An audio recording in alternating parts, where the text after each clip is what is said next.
Hi. Join the Prelim with Scameroni.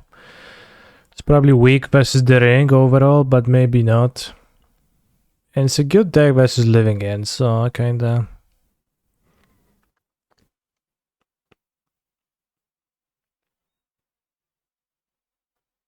hoping that it's gonna carry me a bit.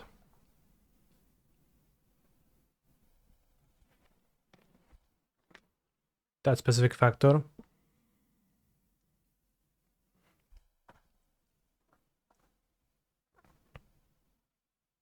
Well, a relatively good deck against Living End. I guess they're like not weak to Moon anymore. They're kinda weak to Moon. I guess they can't get their island. They actually have a tougher time getting their island and easier time getting their forest, but I guess forest is the more important one versus Moon to actually beat. Like it's trivial for them to get the forest.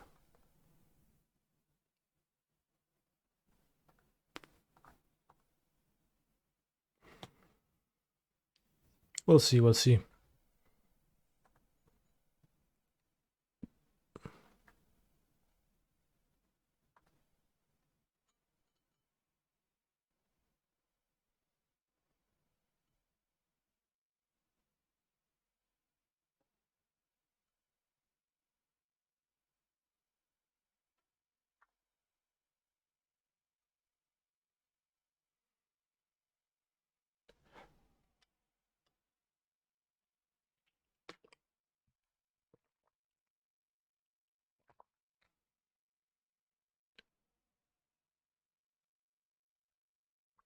Opponent. I showed up. I expected for you to do the same. Oh, okay. 4 lands and Grief Scam.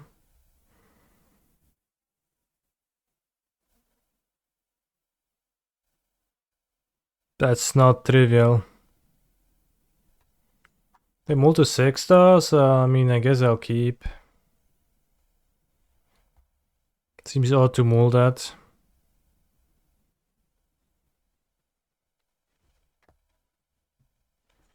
They move to 5.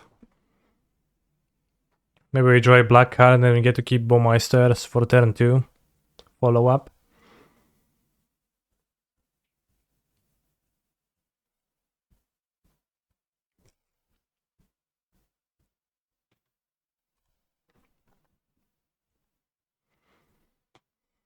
Arid Mesa. Scared Foundry. Goblin Guide. Parent move to 5, huh?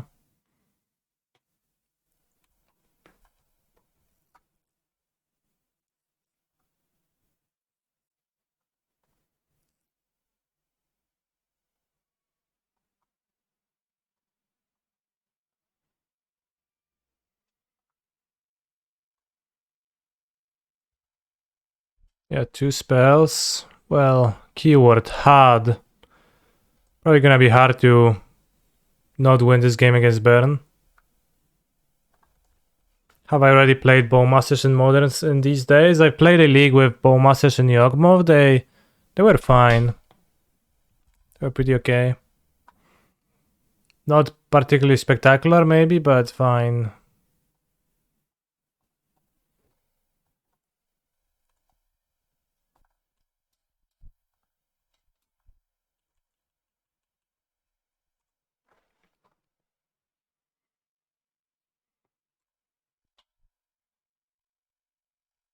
Don't want to draw the mountain.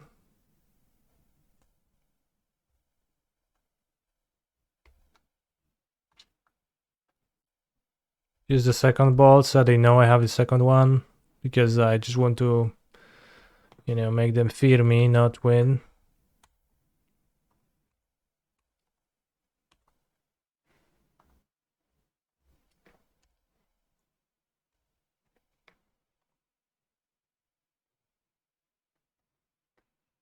Turquoise, la foi. He's a phenomenal control player. Thank you, Zerk. Last minute before joining, I added a collective brutality to make sure that my burn matchup is excellent. So we have that. Can get 3 Fotsies. I guess the rest of my deck stays. I mean, I can have more moon. 2 moon is okay.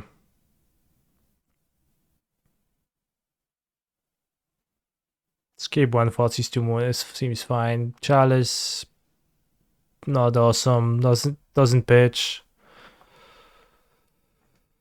He's a phenomenal control When is PT player. Barcelona and when do you Yotra have has to now lock perfect lists? information. Who are you testing with? Touche, as they say, as I am not qualified for PT Barcelona.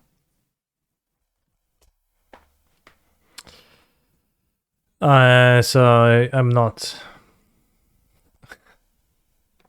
Thank you, Bomberliot, for the sub. Why the single ring in the side? Well, I just put it in there, right? As for the grind, it's for the grindy matchups. But does your question imply that you are surprised that I'm only playing 1 ring and not 4 in the main deck? Being colorless kinda awkward in this scam deck, that's what I thought. Cannot pitch.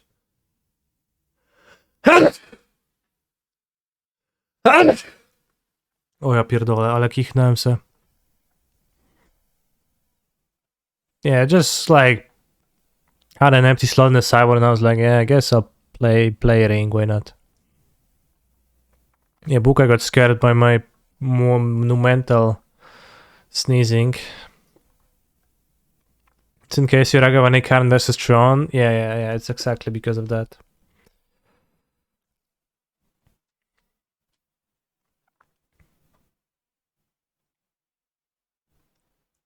But Mulgan to 6, failed to attack me.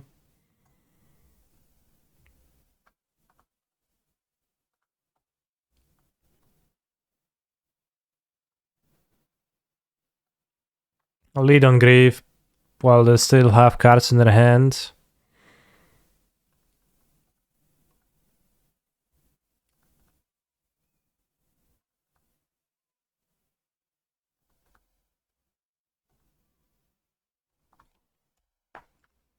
Does everyone need to spend $200 for 4 rings to stay competitive now? $200, you say? Well,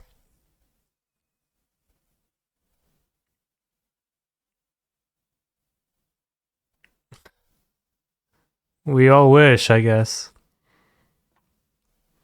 It was that much.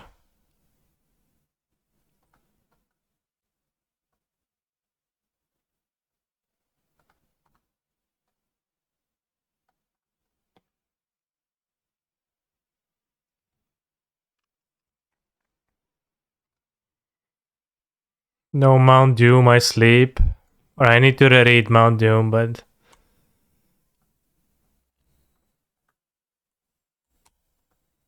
I have to say I forgot about your request.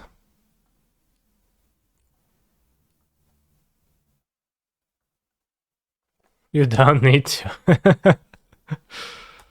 Pay 1 life at black or red, legendary land. 1 BR, tap. Deals 1 damage to each opponent, awesome. 7, tap, sacrifice Mount Doom and a legendary artifact. Choose up to 2 creatures and destroy the rest. Activate only as a sorcery. Says Frodo and some surviving and dress dying. Makes sense.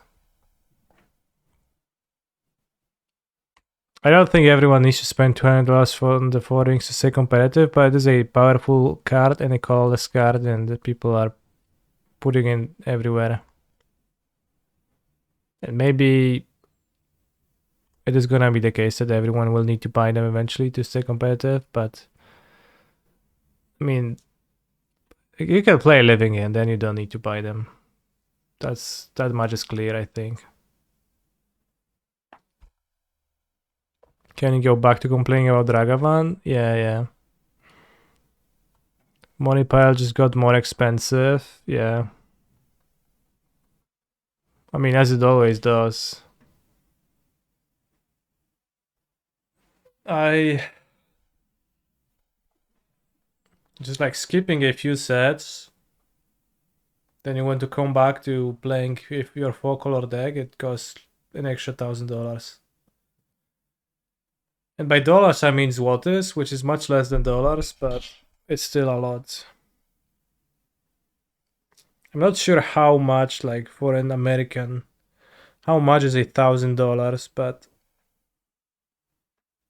there's kind of a like mental barrier when the price of something hits that 4-digit number in zlotys too. In złotys, for me at least. I don't know if you feel the same, if you, or if the barrier is lower because the value of $1 is much higher. Maybe I just have a mind of a poor fella, but it's also a combination of inflation, things getting more expensive, more and more and more expensive. So like nowadays you're paying the amount of zlotys for stuff that you wouldn't have paid 5 years ago, like not close. It's kind of otherworldly. I just put the stuff into my card market card, press buy and power through the pain of paying. Same, bro.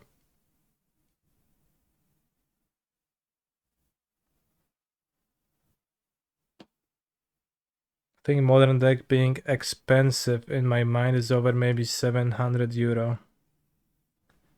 Well, then I don't know if there is cheap modern decks.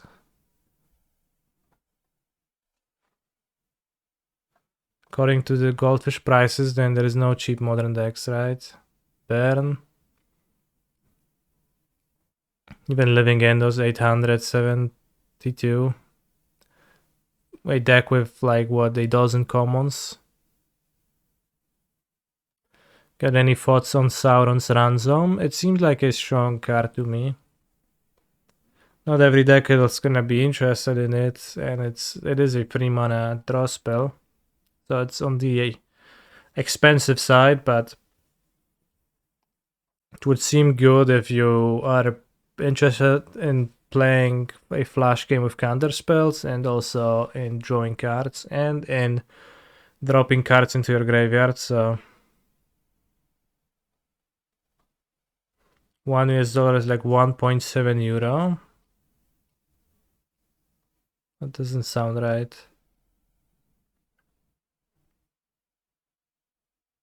And being the rank better. Oh yeah, of course. If you, yeah, I mean that helps. I forgot the card has the text.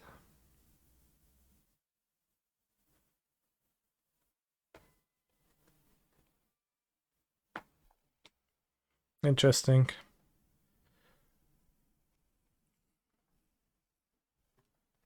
Also, there is Legacy Showcase Challenge this weekend, so I'm going to prepare my Legacy deck.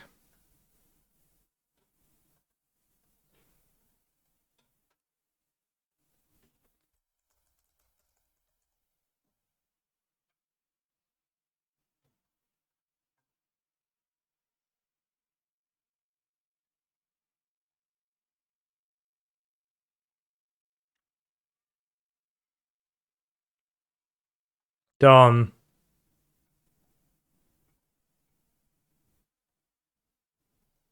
Wait, that's 16 cards.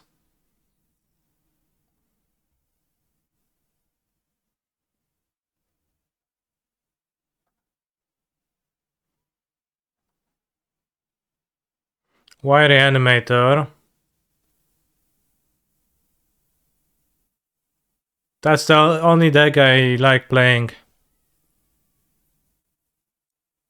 Look through Lot Commander right now. Is there any, like you tell me, Mark Winsauce, is there anything good for Reanimator in there? You don't know? Same, bro.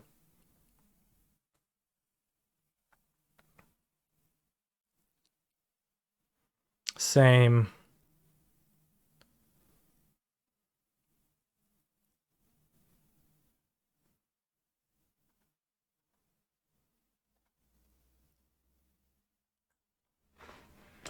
But that's you know, it's not like full on try harding anyways. I'm playing Reanimator with funny cards in my sideboard. Don't like Atraxa? Alright.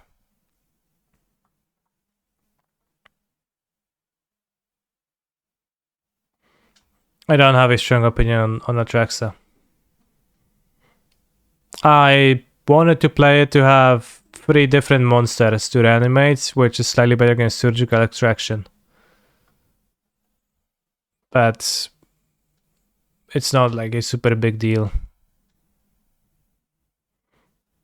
Why not Atraxa? There literally is an Atraxa, bro. Or are you asking why Ikimota doesn't like Atraxa?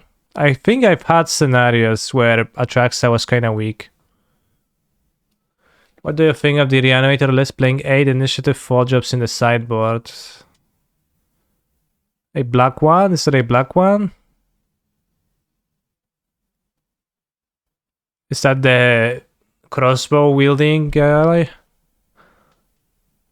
It has some kind of an effect that sucks, right? It doesn't really do anything. Let me check that. To like 3 for no text. So Case of Chaos is fine.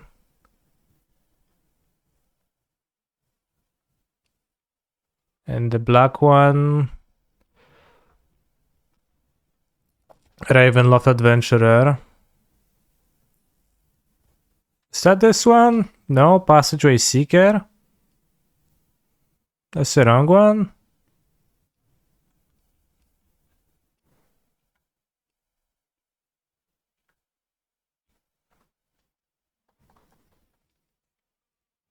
Two lifelink?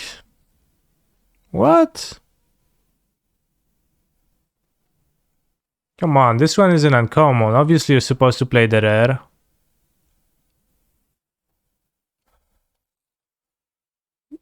Not that it does anything, it exiles your opponent's creatures with hit counters on them. It has better stats. But I don't know, casting Bowmaster seems doable. You just play 2 lands and play it. And casting a 4 job, it's a lot of work.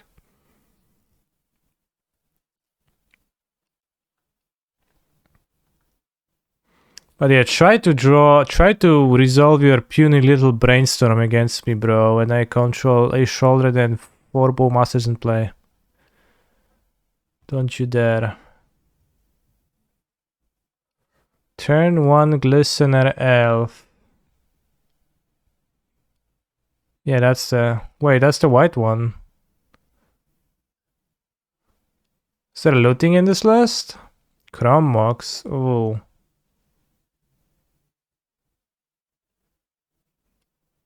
And Margrave. That's interesting. And Margrave, maybe?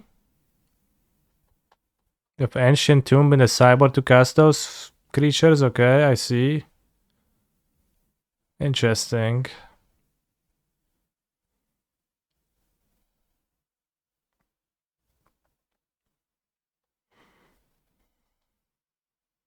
Maybe on Margrave is better than Faithless Looting. You get to play less monsters and that's actually pretty cool. But casting a 2 mana card is a little bit of a pain.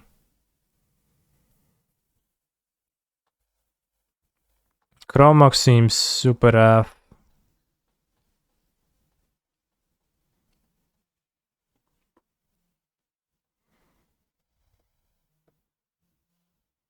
So Gadim's Awakening too? I don't get that. I don't get this one though.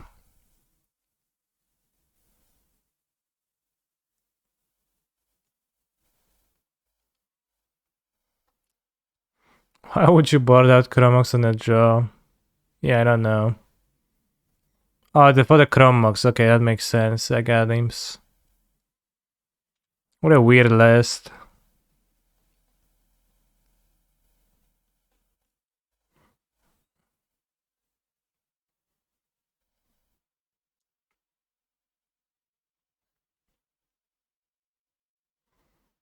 Maybe I should play Agarim's Awakening.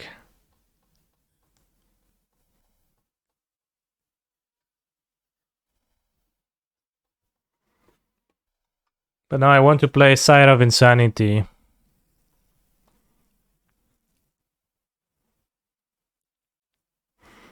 I had an issue last time I played Reanimator when my opponent played a turn 1 Doomsday. And I reanimated successfully, I just couldn't do anything that would stop them. Sire of Insanity doesn't help either, so I guess doesn't matter. But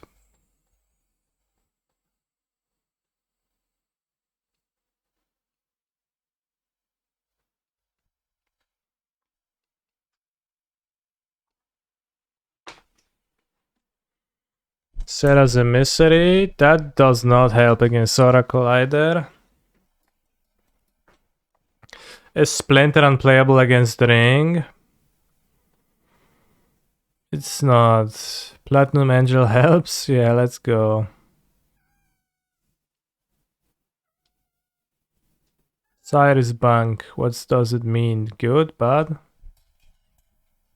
that like high praise or low praise? Oh, let's check. Legacy.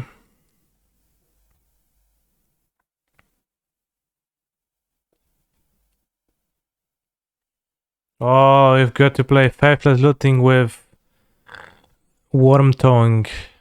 Crazy.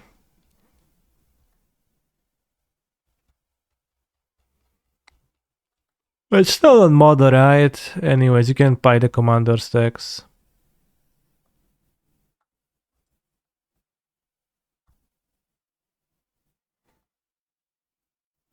These are some fake tournaments. Legacy Preliminary, that's the real deal. But the rest is like Duel for Duels and Charity Double Look Games. Energy Series $5,000 trial. Paper Legacy Tournament, that doesn't sound real. The idea of holding a tournament for Legacy is so wild. How you like expect people to show up and have Badlands on them? But then allegedly they actually do show up 8 rounds, so that's like a good amount of people.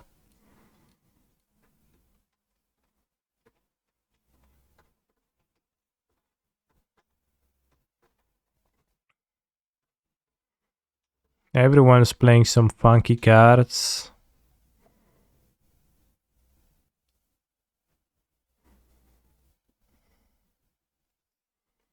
Legacy was pretty big in the States pre-COVID, sure. But still, like, how do we expect a person to have a Bayoa? Sounds so wild to me, but I guess they are somewhere. Somebody has them. Is all of Poland in one time zone? Yeah. Almost all of Europe is.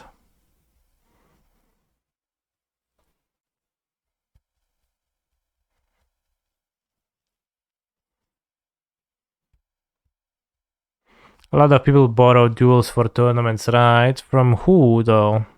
Somebody needs to have them then, in the end.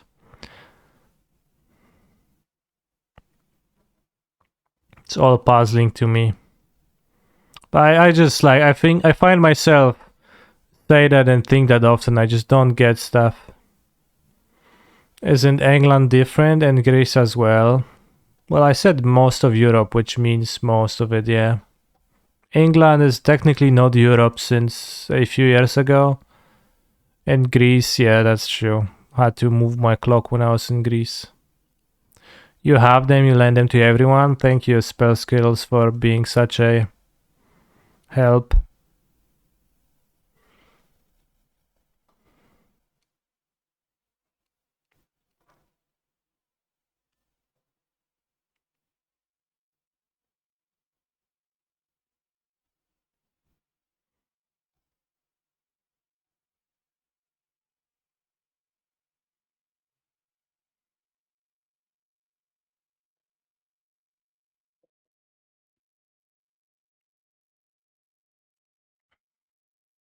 Is Japan in Asia?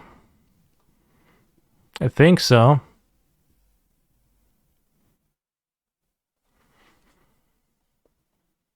I think it is fair to say that it is.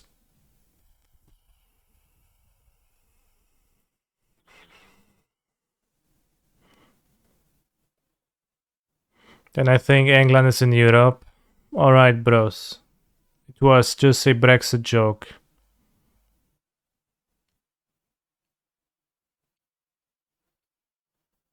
A simple little Brexit joke. That it was all that there was to it.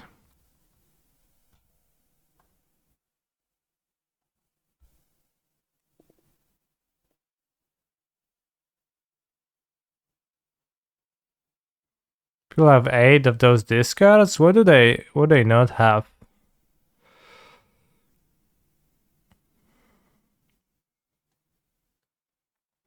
Cause I only had 6. I have 8 reanimation monsters just like they did. 14 lands.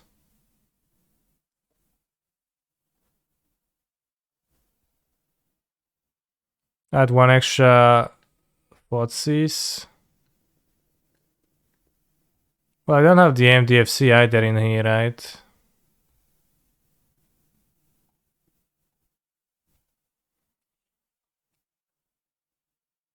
Do you own any decks and paper, or do you sprint borrow for the events when you go? I have a Modern and Pioneer collection. I kinda enjoy owning cards.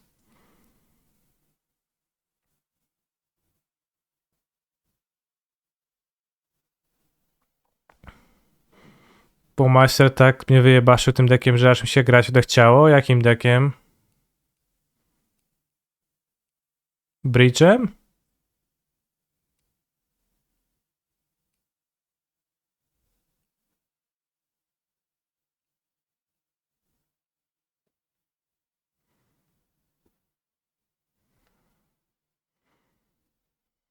Well, good for him.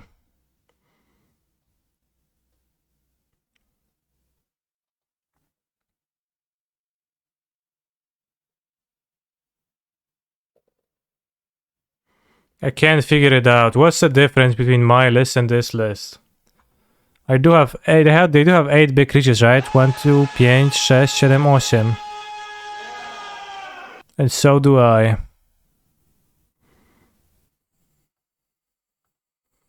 But I have 9 discards, and they seem to have He's a 10. phenomenal control player. Remind me monthly to sub here, Tylol.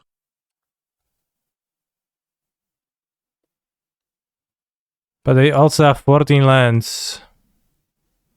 And everything is a 4 off.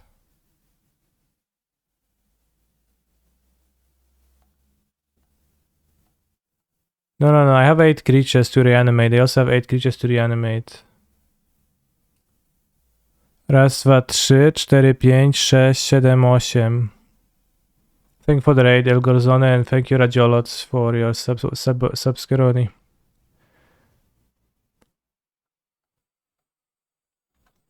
So I have 9 discards in my deck. But like, there's... Wait. I do have 10 discards. I have 4 Fotsies. I just didn't notice it because across all the weird card styles, I missed it. Well, that's the first time it's happening. I was so tricked. The truth is, those deck lists tend to be hideous to look at and very hard to process. If you look at my scam list that I'm playing in the Prelim right now, this one, bros, is a pain. Figure out how much stuff do I have.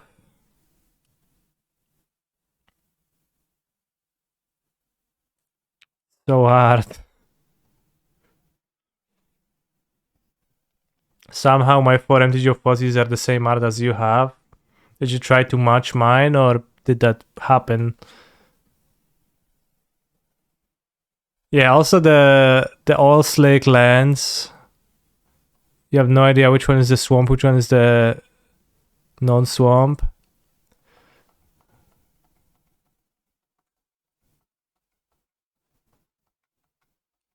Let's shuffle the deck to give the like impression of being even worse. Wait, only 2 unmasked? That can be right in Reanimator. It should at least be an even split with Grief. Why? Grief is better for the most part because you can reanimate it. Which is a strong-ish enough line to do something.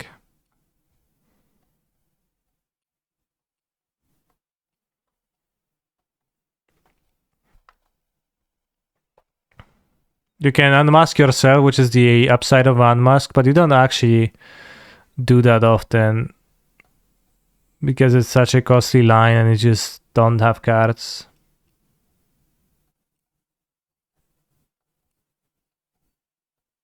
To actually do that line, so it's kind of like more sphery than it is practice.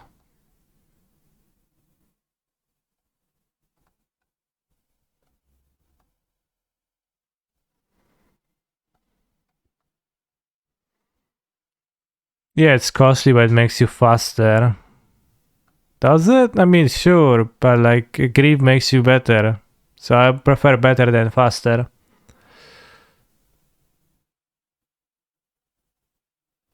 Like you could play 4 unmasked instead of 4 Thoughtseize. I played 4 Thoughtseize in my deck because I like being able to spend 1 card on my Thoughtseize effect. But certainly it came up that I regret having to pay money for the mana for that. So I think it's close. This is a deck of magic cards.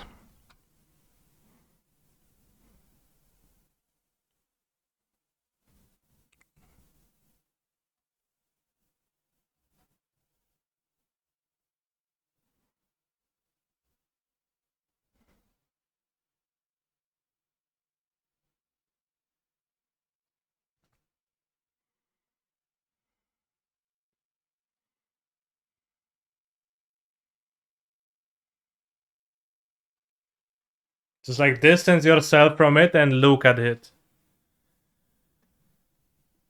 Wow.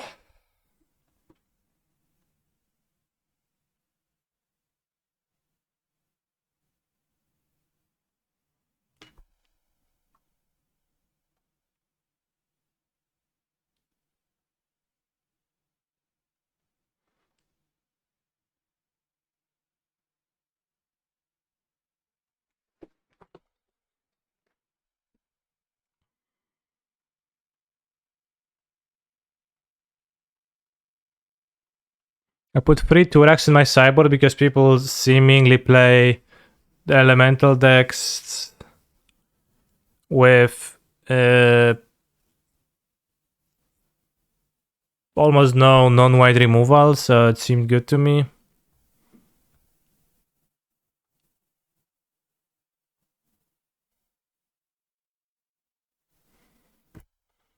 When I played the deck, I preferred 4 unmasked, but didn't like Thoughtseize too much because the lifeless was often annoying, so only played 2.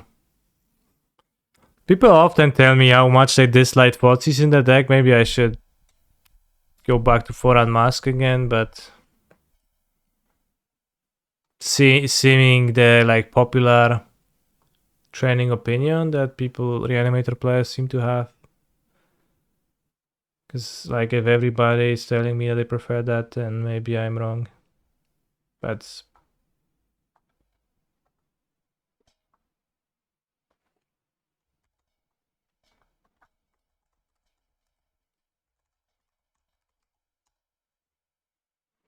I just made a screenshot to go twitch.tv/cancermtg modern scam prelim trying out Bowmasters.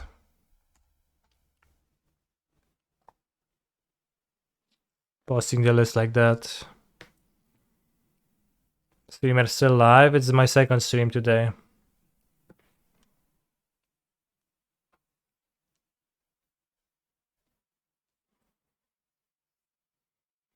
I was looking through my tweets and I've seen an excellent hammer deck list like someday. I'm not sure if I've seen it on stream, but it was so funny. I'm gonna grab it.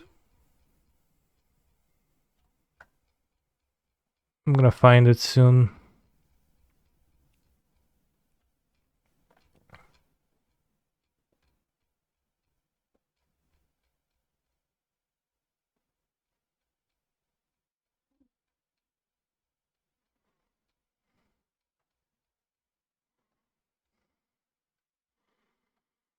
I posted this. It's at 11:4:29 at LMS Prague. Hammer was okay, and I posted this picture.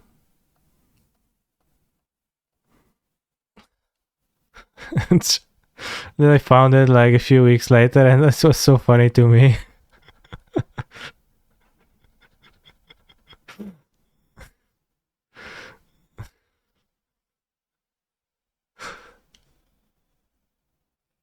I don't know why. Why for marginal sideboards?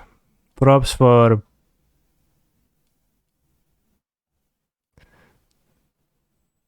finding it here, I guess.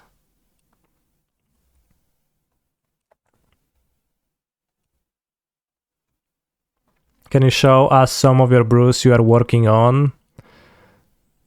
Well, I don't work on brews right now. I'm putting the cards that seem like improvements in the archetypes where they seem to fit.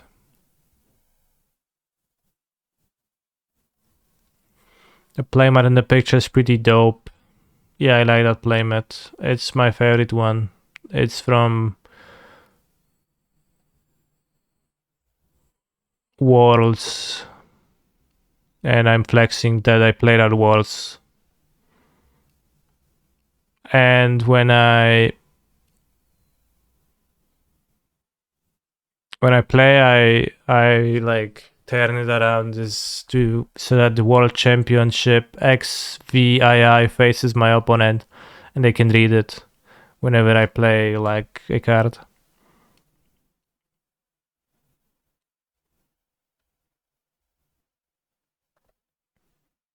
I did the same with my game day champion mat, but I actually never was a game day champion. So it was a game day champion mat obtained in a fraudulent way. This is artificially random. Yeah, it is. I don't think I ever played in a game day. Are your PTQ top 8 pins on the side of it as well? When I started playing, that wasn't a thing anymore. We didn't do that. I'm gonna take a bathroom break and feed cats, then I'm gonna come back.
What song did we skip?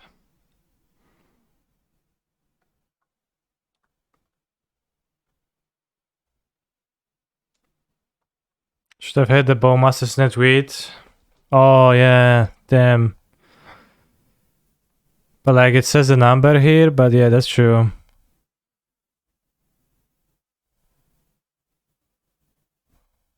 Well, too late for that, but that's a good idea.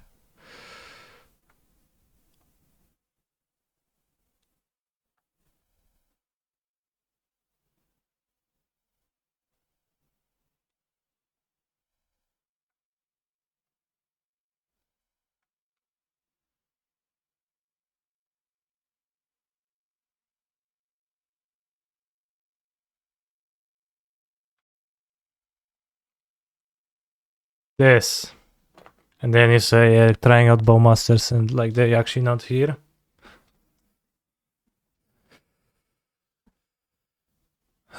Good idea. Next time.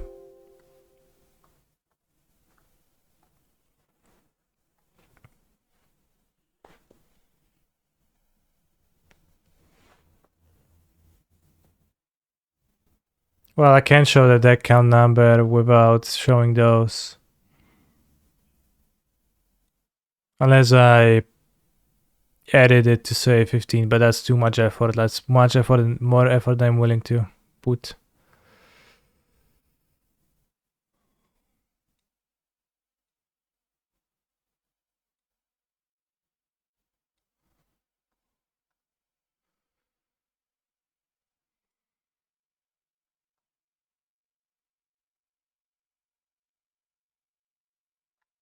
Give me a card. Give me a card name. Quick. Someone. Anyone. Rewind. Good enough. Alright, it's 4 mana. Younger than 98. Rarer than a common. Not blue. Blood Bride Elf. Sounds good. It's a creature, but also something else.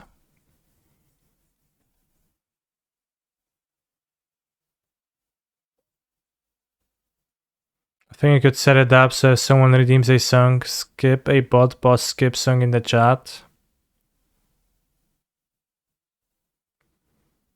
Yeah. But like MTG bot or another bot that I would need to set up for that. I don't think I have that reign of power over MTG bot. Solemn Simulacrum, that's too old.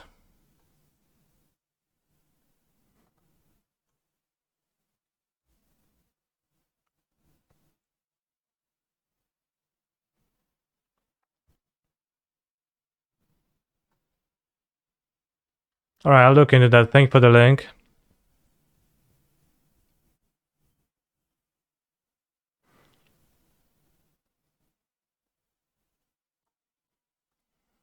Okay, black or white legendary creature. That's a rare for 4 mana.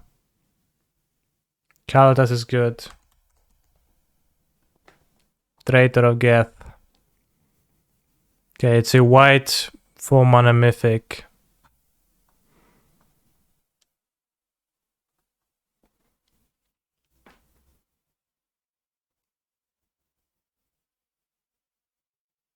Luminous Broodmoth is not legendary.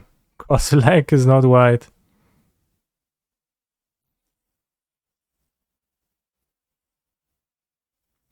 Alright, youngest station, you're gonna do this after round 2. Okay, Tres, good. Wow, it's a god. Heliod? No, because Heliod is also blue.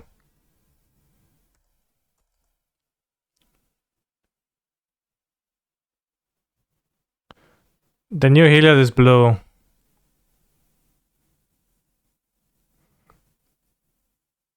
Yeah, the flip Heliod is blue, isn't it? What other white gods are there?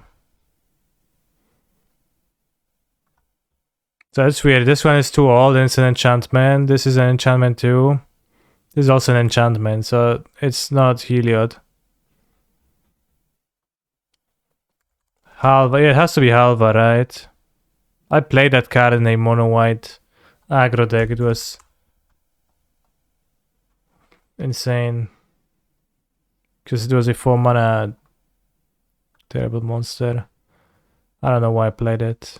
The sword was good sometimes.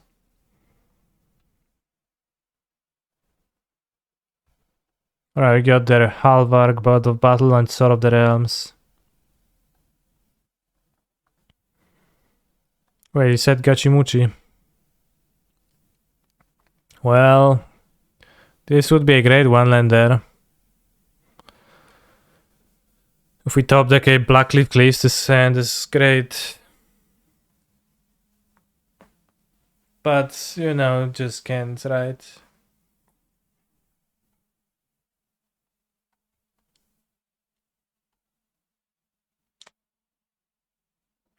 The answer is Athreus, God of Passage. We already guessed it was Halvar. It couldn't have been Athreus.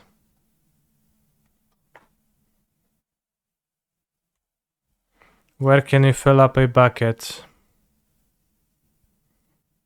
Say it 3 times. What? Where can you fill up a bucket?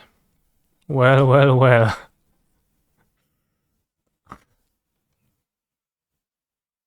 This is living Endos. Well, well, well. Funny, funny. Good one, bro.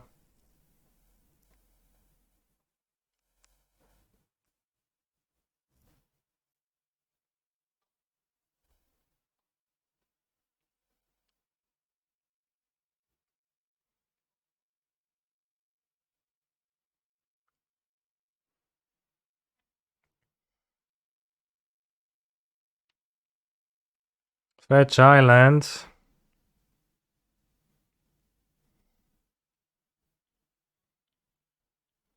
But fetch Stomping Ground at the end. Curious.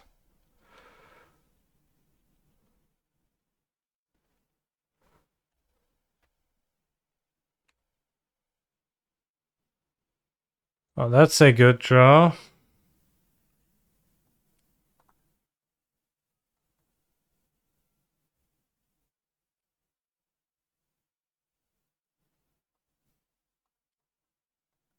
That's a great draw.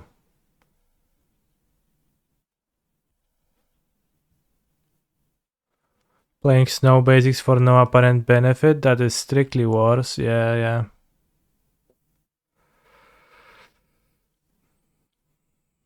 Maybe I kill my Voidwalker. Honestly.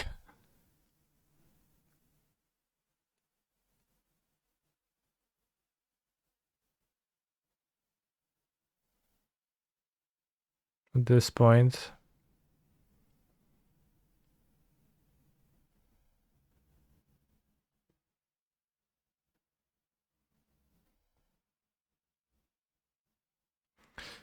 They kill me in one shot. They have... Not through the terminate, right? 10, 15, 18, but terminate helps and Fury also helps. Alright. Fine, I'll kill my own monster.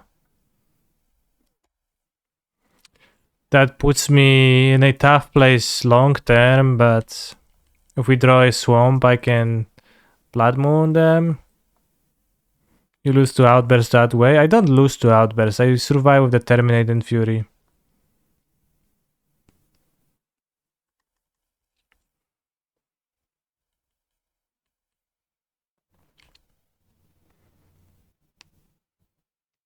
But it is a bit of a problem, yeah.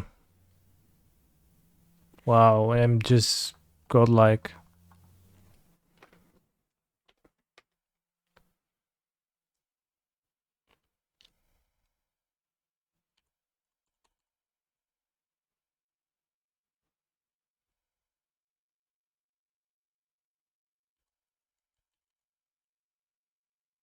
That's based, right? That was a base draw step, certainly.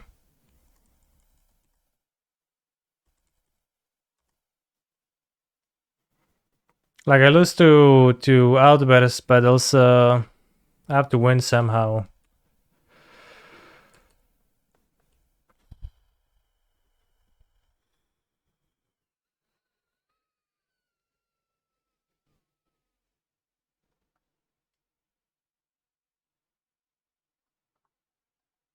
I guess I'll moon the outburst now, then it's fine.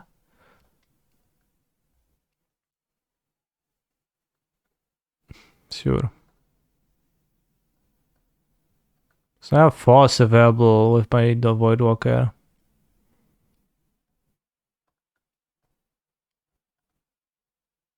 But it seems better to attack right now. Because if they agent, I literally don't care.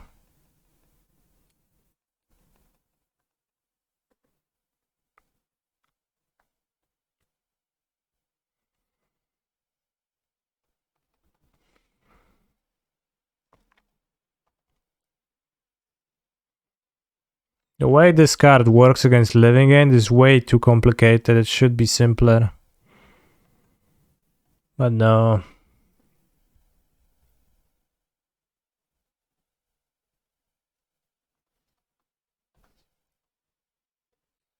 He's a phenomenal control player. I remember why Living End sucks. Well, to be fair, I got really fortunate to draw 2 monsters. Can you please explain how it works, Mr. Streamer? If you have a Duffy Voidwalker in play, you should not attack with it for the most part. That way, whenever your opponent goes for Violent Outburst or Shardless Agent Living End, you get to sacrifice Voidwalker in response. Then Voidwalker ends up in the graveyard. Then Living End's resolution happens. Right?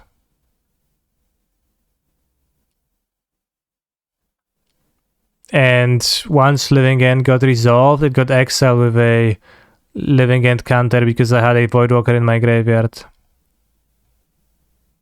I guess Fury kills itself, right?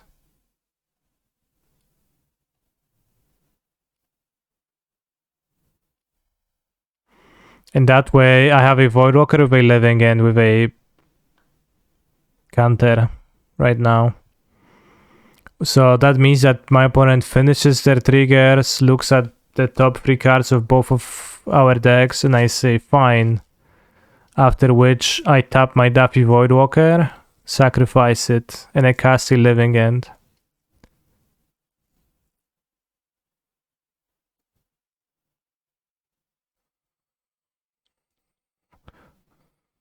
Which...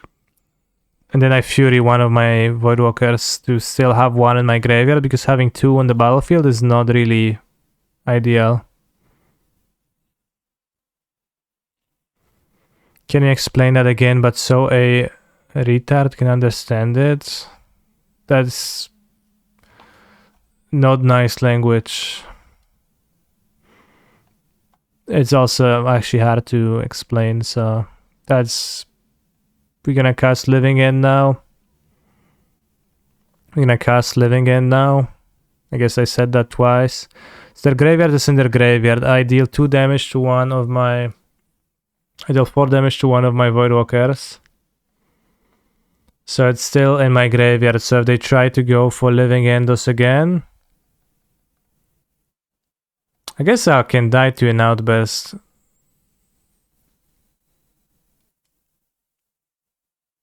If they... But no, because if they let me untap, then I can just keep the Voidwalker untapped with Force of Negation now.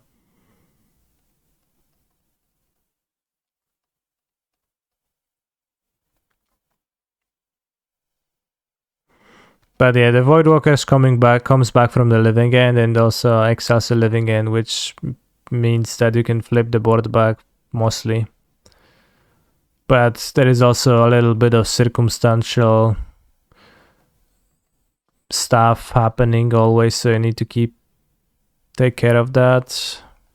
I don't care for Moon nowadays. They just have such an easy access to the forest that it barely matters. So does the Voidwalker stop the combo, or are you just doing it to get the Voidwalker back?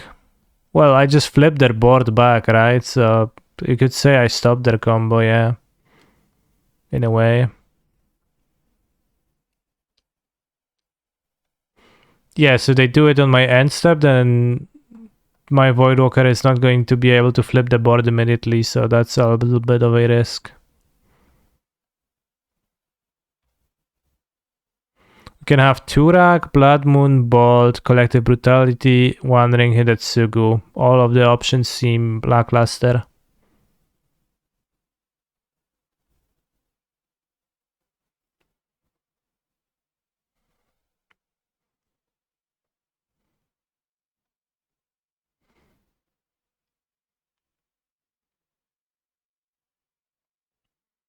Turak clocks them fast. Let's have one Turak and one Bolt. With the end, I think Moon is just like zero value against them almost. Maybe One Ring is better than Bolt.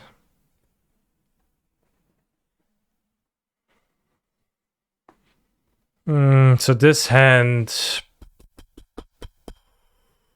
can go turn to Bowmasters.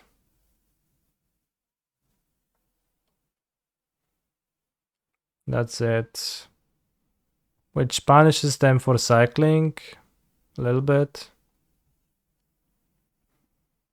Moon is worse against them now. That's pretty huge for the deck. Yeah. I think we Mool. Why Bolt over pushing your main board? That's a great hand. It's because I like Bolt, because it goes phase and push doesn't.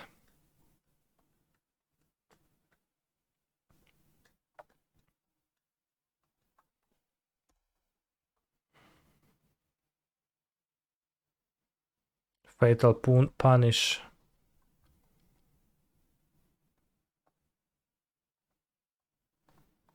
Can play monkey on turn 1.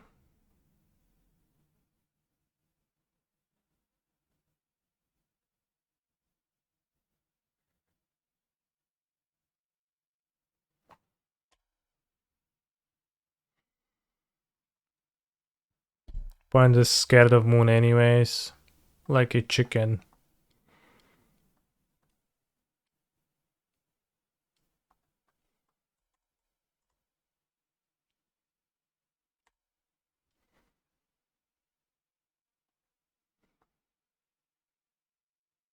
There is a chance that I Fotzi self.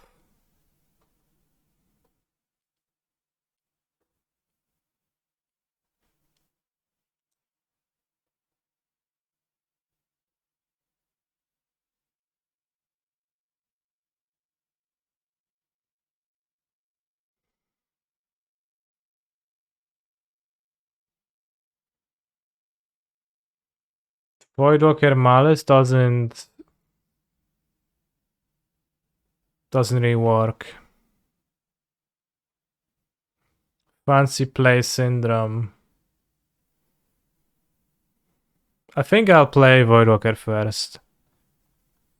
We play Voidwalker first, and if they cycle the whale, then I can Fotzi's myself. Otherwise, probably no need.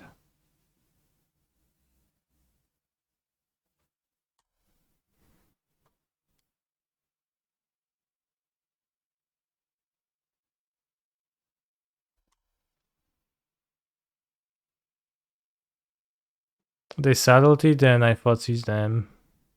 Okay.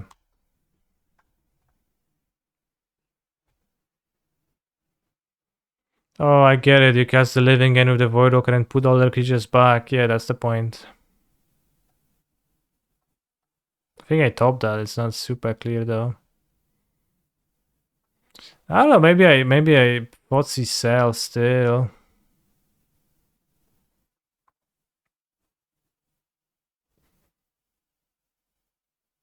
Then they need to have an outburst. How much damage they have?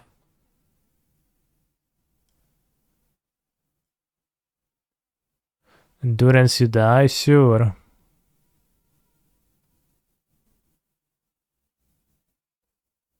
Two cascades and I also die if I fought seize them. They don't bring endurance, I think. I was bringing endurance mostly.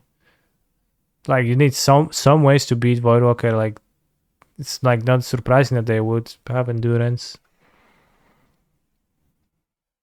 So I wouldn't agree with such a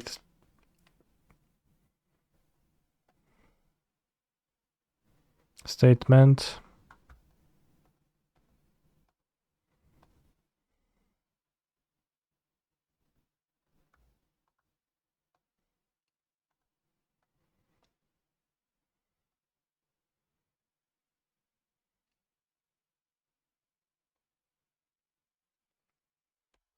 Yeah, you got it right. Spas numbers. This one loses to outbursts really only, or endurance. But it's great against agent. Sure.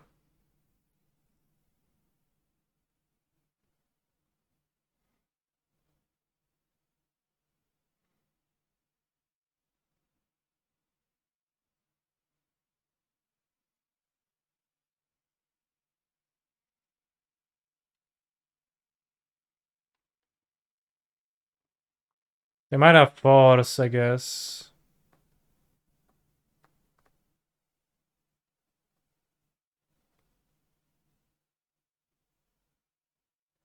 I've been attacking living in place with my Voidwalker this whole time. Yeah, you shouldn't always attack. Sometimes you should, but not always.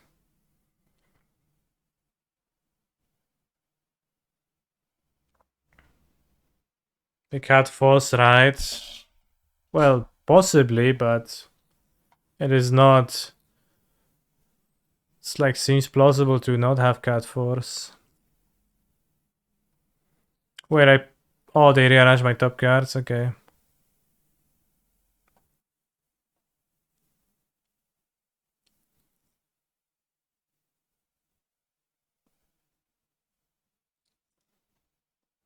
You know, it's not like absolutely otherworldly for my point to have not cut all the forces.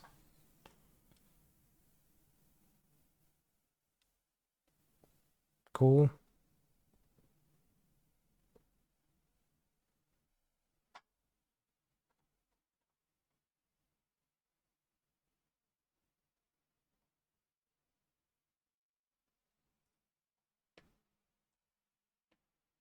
Oh no, Ragavan's legendary. Oh, how stupid am I? Oh, snap.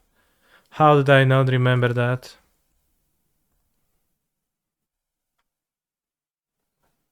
I think they do bring endurance.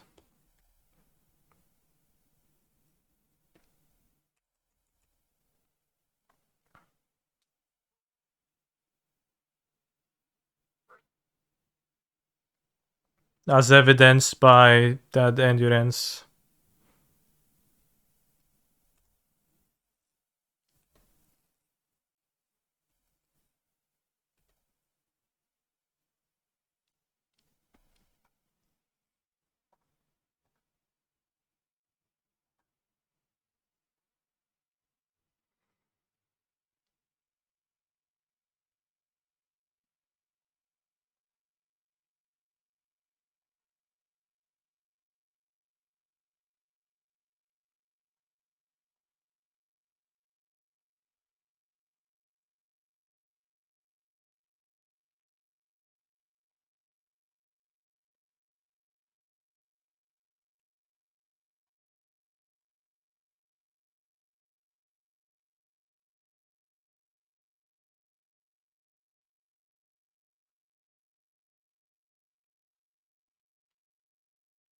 No attack here.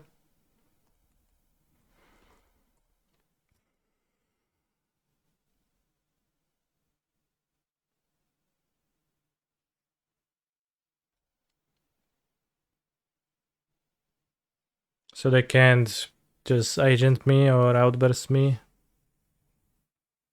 Well, I would have no Voidwalker in the graveyard and we won. Is it better to go attack and kill own Voidwalker second main with Fury? No, I would rather have 2 Voidwalkers and not attack. I have lethal next turn anyways if I want to. Or I have like 11 damage and hold up a Voidwalker anyways. Or even better, I have just an attack with Fury and then hold up 2 Voidwalkers and then they can't even break me with Endurance. Even if they have Cascade Endurance, they don't break me. So I don't think it's better to kill my own creature here. In this specific spot, I think it is better to abstain from killing your own creature, as opposed to many other spots where that is the default line that instinctively players are gonna go to.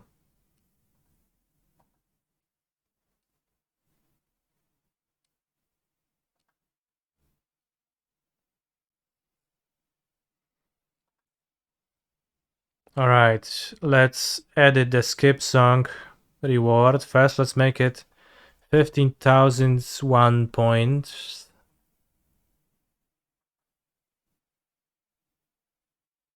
Redemption cooldown. You can redeem only 1 minute, every 1 minute.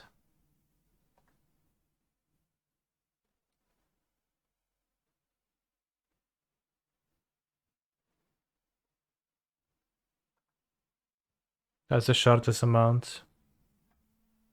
So now multiple skips cannot happen. Okay, good. Then we go to normal options and we would need to set up a bot. Okay.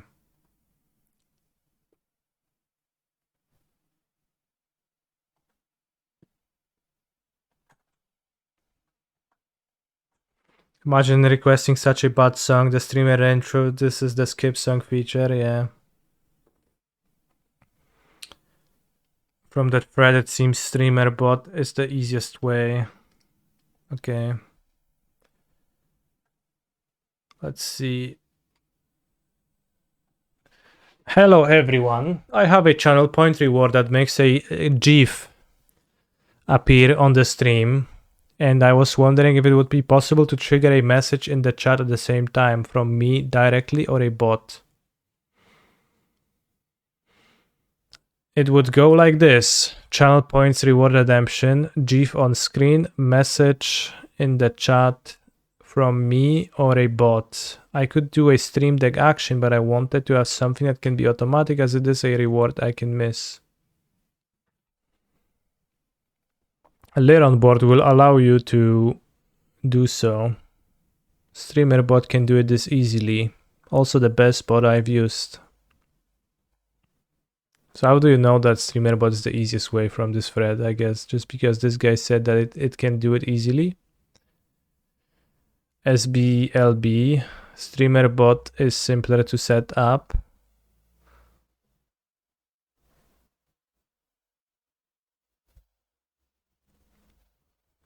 Okay, STOP. Benzene Ozor. Where's the OP? I don't see that. Edit, I went the streamer bot solution. Okay. So let's go. Streamer bot. Supercharge your live stream. Sign in.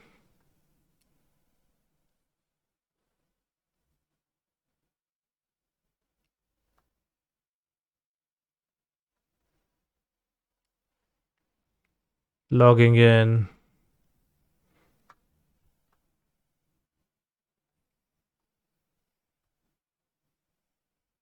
I think it's just healthy for chatters to get scammed occasionally. Keeps them from getting too comfortable.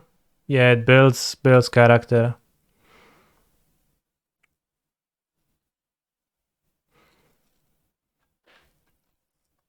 Last time we went to a tournament in Warsaw and went on last weekend, and we stopped at KFC. And it was like the Poznan crew, me, Hendrik, and a few others. And when we were shopping in the KFC, we were discussing what we're gonna take. And we went with a bucket of, it's not called a bucket, probably. A bucket of strips and bites, which is the boneless options. But then we discussed with Jendrik. I mentioned that I think the bone wings that you can get at KFC are actually pretty good, but just terrible to eat. But that was the argument I used. I said that they build character, but I also never order them because I really don't like my character being built. But Jendrik laughed a lot at my terminology. So would you agree, Chad, that the boned wings at KFC build character as opposed to strips or other things? Boneless wings are for children that you don't trust not to die. Yeah, exactly.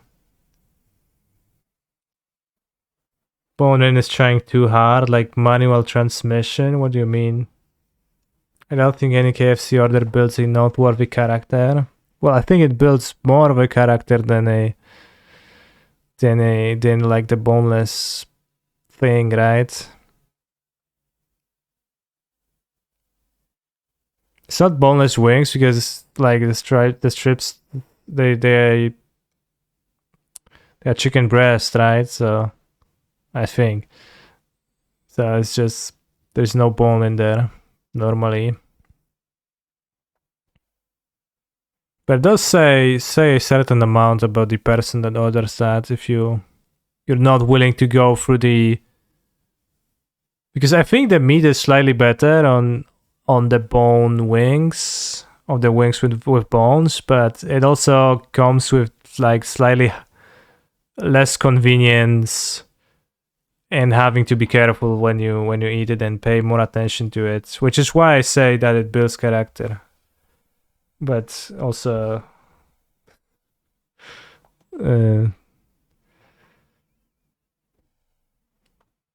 like that's the entirety of it. So I personally always choose strips because they are easier and I go with the flow and I don't fight against the riveting river of life.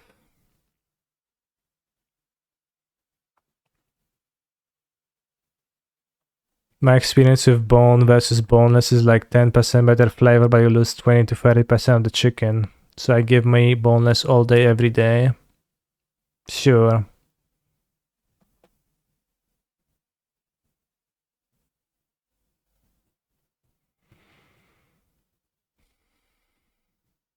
I would say bone chicken doesn't build character, rather boneless pieces decay character.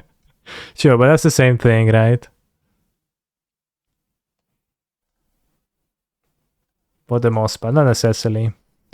Barcelona has an insanely good burger chicken tender place, which I'm excited to visit again.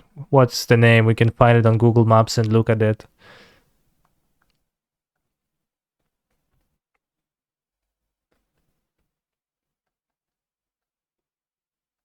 Goico,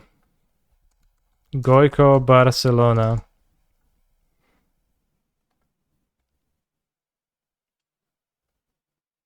There's 5 of them.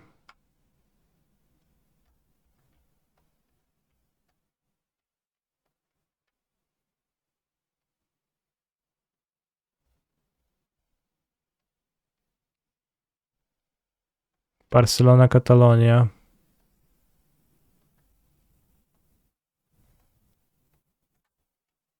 Goico Grill, is that it? I'm vegetarian, but boy, do I love cocks. Yeah. Are you gonna come to play the other events, Piotr? I will be in Barcelona. I'll play either the Secret Lair events or the limited thing. I haven't decided yet. I would need to train a little bit of limited, which I don't like doing much, but maybe. Imagine going to Spain to eat burgers, Lamo. Yeah, it's a bit not. I mean, it's possible for them to have good burger. Why not? But it's not the most local. Yeah. HWDP. Jebać policjantów, jebać policję. HWDP. Zamknij kurwa mordę, bo rozjebie cię.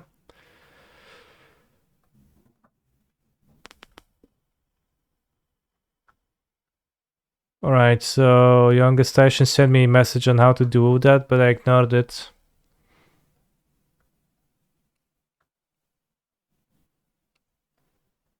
Channel point rewards. It is highly recommended to create your rewards through streamer.bot.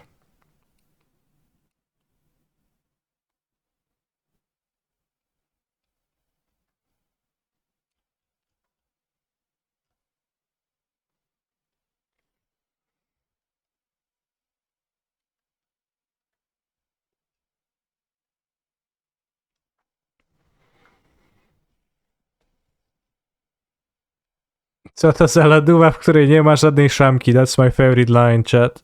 I will explain it to you. Because this song we're listening to is about fucking the police. It like literally says that. And in Polish, you refer to the big police cars as lodówa, which is fridge. So he says what kind of fridge it is with no food in it. It's just like a funny line. Especially when compared to the rest of the song, which is not very fancy. It's very straightforward and very to the point.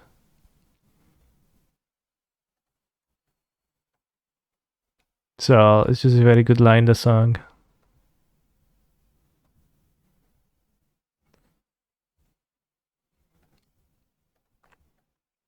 Hearing you on midweek metagame podcast has been totally based. Thanks. Very hilarious. Thanks to the explanation. Yeah, you're welcome. As a Rakdos sack player, what play patterns or individual cards from red green vehicles can cause you the most problems? Sky Sovereign, I think. Besides that, I play very careful. Sometimes I like leave a little bit of value on the table if I can afford that. If that means I get to keep my Witch's Oven untapped for as long as I control Mayhem Devil in their main phase, because I never want to get my Mayhem Devil stolen by the Akron War. So if I can help it, I play around that a lot.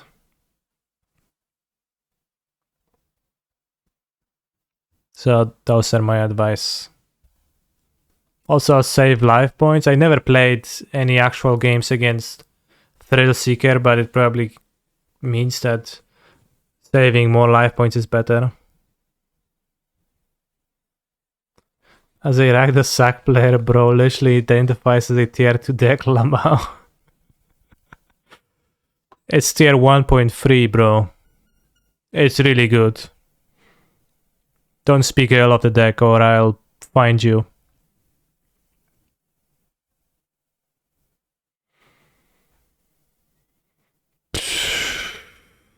When the broadcaster account is connected, streamer.bot will automatically pull a list of available rewards. How do I broadcast?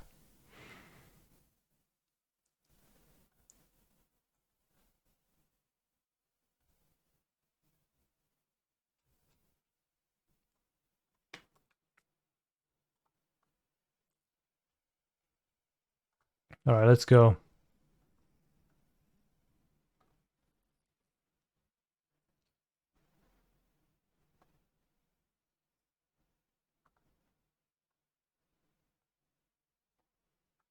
So sing the song.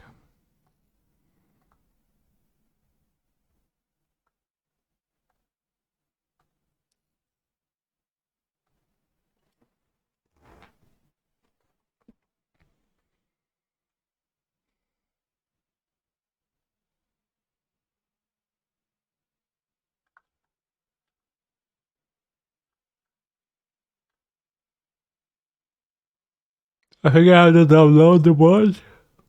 Or I'll do that off stream. Next stream you're gonna have like all the fancy schmucks.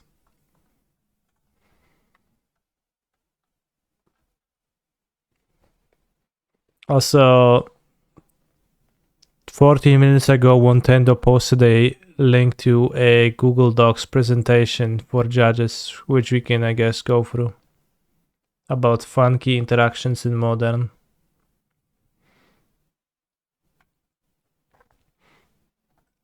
Oh shit, there's gonna be modern RCQs? When do they start?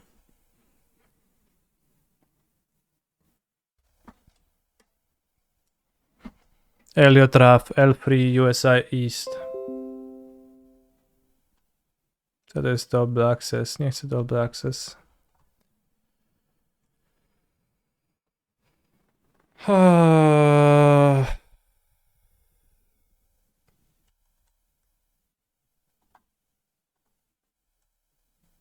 Yes, it's pronounced prime ear.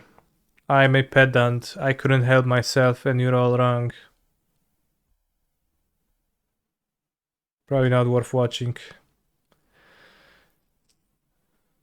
Alright. These interactions are all from popular decks. Most have been submitted by competitive players. Please only answer the questions I am asking once I finish reading the scenario. Any question, asks in the chat. So yeah, ask in the chat. Augustine casts creativity, targeting their treasure token. Nora casts blacksmith skill, targeting the treasure. What happens?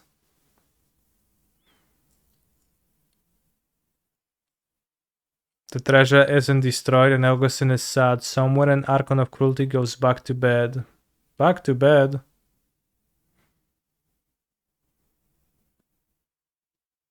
From the MLP to splitting 4-round side events. Yeah, bro, have you seen me play? It was inevitable. Card interactions, Grist the Hunger Tide. Augustine casts Grist. Nora casts Spell Pierce. What happens? Well, you can't cast Spell Pierce. GRV. Warning to Nora. Augustine casts Court for Calling X3. Nora casts Hallowed Moonlight. Augustine chooses to get greased. Does it enter the battlefield? It does. Hallowed Moonlight only cares what a card is once it's on the battlefield. Crazy. I actually wouldn't know that for sure. I would expect Grease to enter, but like if somebody told me that actually doesn't, I would trust them. This time Grease gets put in the cage. Why is that? The explanation based.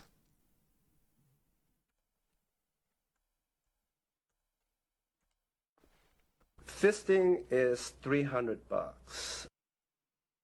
Hello Mr. Streamer. Which deck do you think will stand the test of time, and changing meta better, Rakdos Scam or Hammer Time? And which is more fun to play? Best regards, poor guy from Poland which wants to buy a deck in paper. Polska. Wow. Reduced by the bot. Thank you for the donation. I think Scam might be a bit better at surviving throughout future. I'm kind of worried about how Hammer matches up against the Ring specifically, which is not even the future, it's the present, and then a mid-range deck is always gonna be more flexible than a synergy deck. I think Scam might be in a bad spot because of the ring. It's possible, but also if we get to play 4 Bowmeisters in the main deck, then is that really true?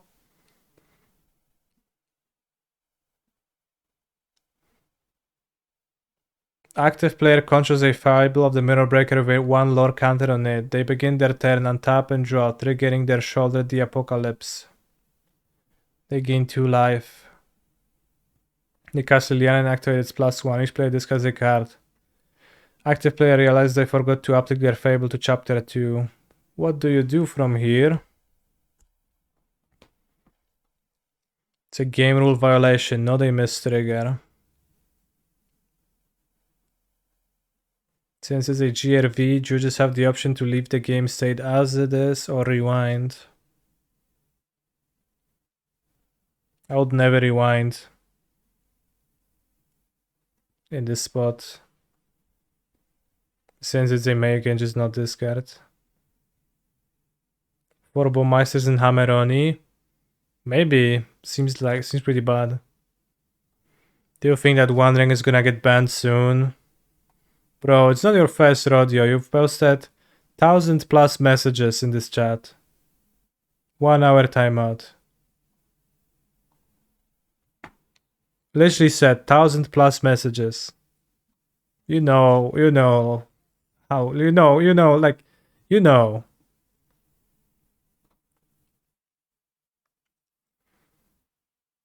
Grief scamming to Bowmeister probably can be overcome by the ring on time. That's also the best scenario for scam. Yeah, possibly. This is why I was curious to play Prelim with scam too. But I think Hammer is even worse against ring. Just like structurally.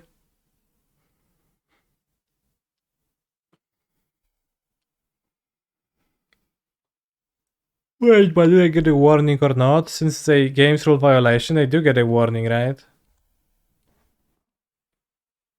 Or is it both players who get a warning? At least with Hammer you have access to Haywire, Might and Needle. Yeah, that's true. Yesterday I played a ring and my Hammer opponent fetched a Needle with Saga and my hand was a second ring and I was like, oh, that's problematic, and I died. Where does the Lightning Bolt go? It gets exiled with a Void counter. Obviously. Huh. Could play Needle and Scam as well. Sort of, but not really. This works much better when you get to put 1 Needle into your Saga deck. Where does the Fatal Push go? The graveyard. Crazy. Will the Lightning Bolt have a Void counter on it or not? It's my choice as the controller of the affected object. Crazy. Have you ever realized that Rest in Peace exiles tokens? But neither Voidwalker nor Layla of the Void do. Describe what happens. As Living End resolves, it returns Daffy Voidwalker to the graveyard. To the battlefield. Voidwalker is on the battlefield when Living End finishes resolving, so the Living End is exiled with a Void counter. True.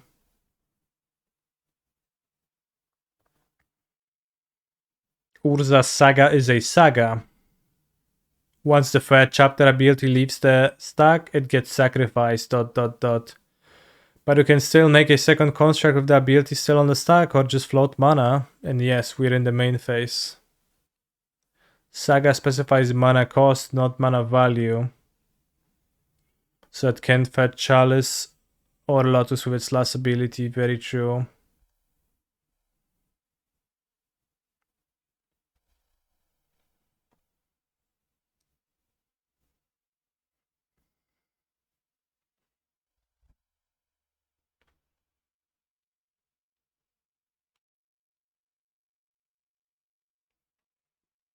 Moonkill Saga, we know that.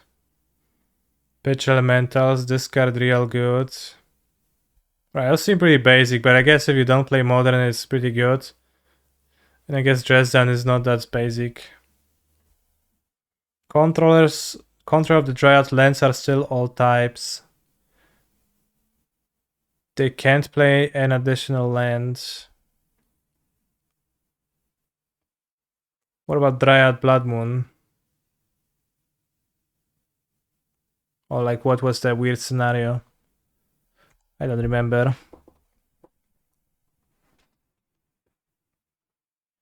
I wonder if anyone's ever registered for a tournament thinking they broke the format of Saga for Lotus Bloom. I think I've had that posted in the chat by someone. I have to move this. Can keep this.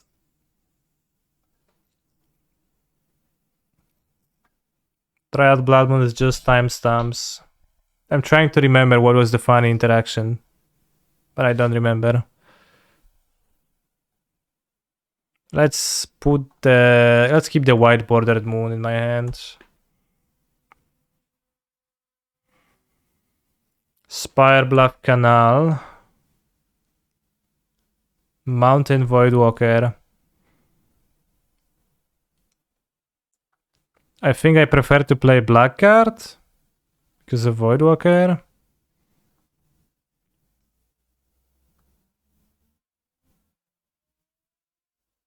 Bagno, dealer dał mi bagno. Dziwko kurwa szmato. Oh, it's living in us. I take Violent Outburst.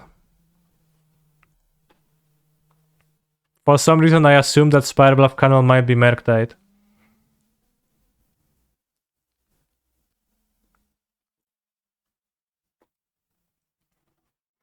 Should have played a turn 1 Ragavan then.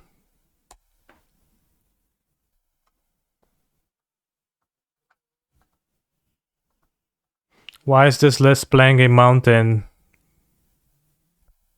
Well, so you can fetch a painless red mana source with your Bloodstained Mire.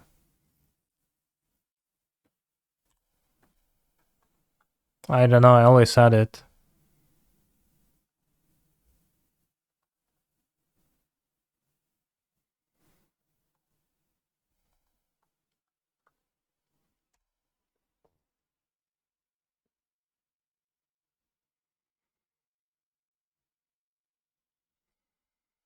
Well, the edge is mostly negative and not psychological, but the opposite of it, where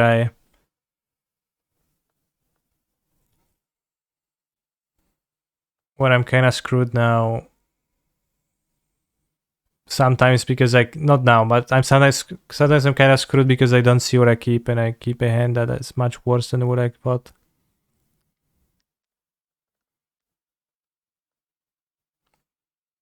Dodge? We're not dodge. We're like fine.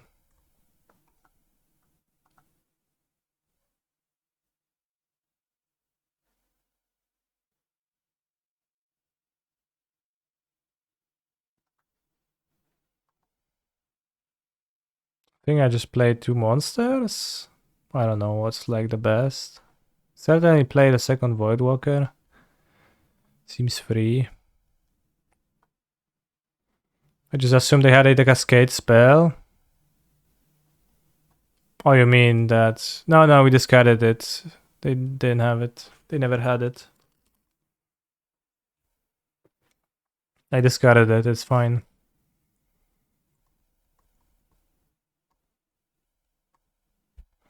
Their hand is a Breeding Pool, Riverwinder.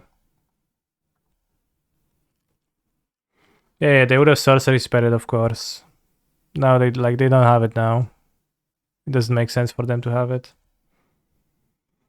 What is your cyber plan for the mirror, Mr. Streamer? I have not thought of it at all. I'll board in the ring, cut a moon,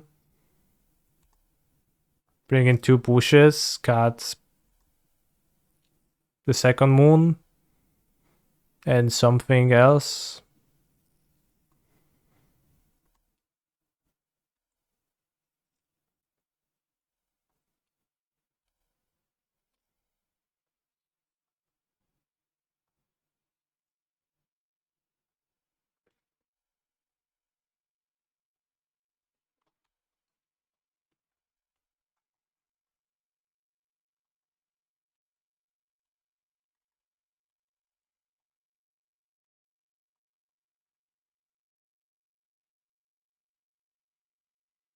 Should I cast a Violent Outburst? Sounds fun. Might be worse than casting Bowmeisters, but...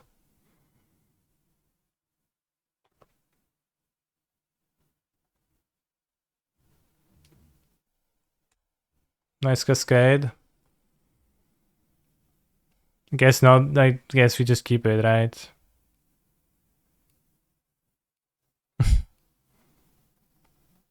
Awesome Outburst. Should have cast the Bowmasters to kill them.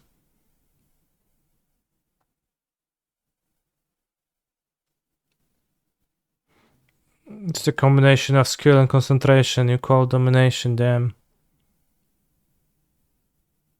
Good song.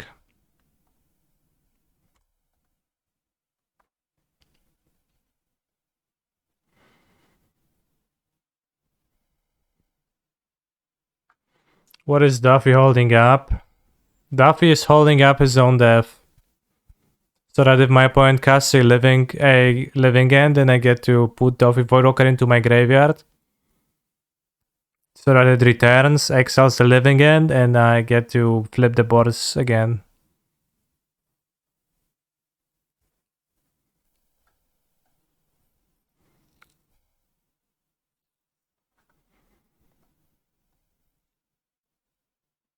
I see like the Voidwalker just messes up with so many Twitch chatters.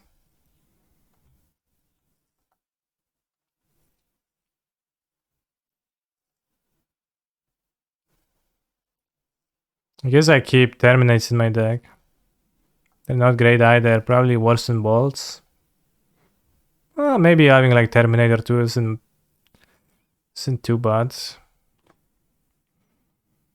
The small living end, if you kill a whale, then it's fine. I don't understand that from a rules perspective. Let me explain that to you then. So, living end, right? Let's pull up a living end. It's gonna be easier. So how do you resolve a living end? You perform all the actions on the card, right? So you go, each player exiles all creature cards from their graveyard. Okay, you do that step. Then sacrifices all creatures they control. Okay, you do that step. Then puts all cards they exile this way onto the battlefield. Okay, so you have done those three things. Voidwalker is on the battlefield. All of the like other creatures are on the battlefield. The ones that used to be in the graveyard at the beginning. And then living end is like, okay, I am done resolving. And it's about to go to its owner's graveyard. But Voidwalker steps in and says, please exile. I am already on the battlefield. To which living end says, okay.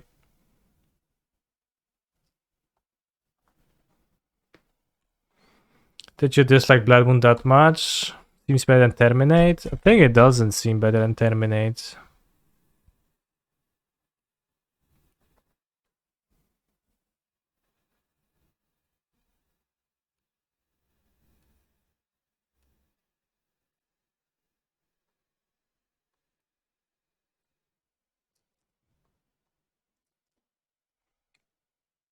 But neither card is great. I would prefer to have something else.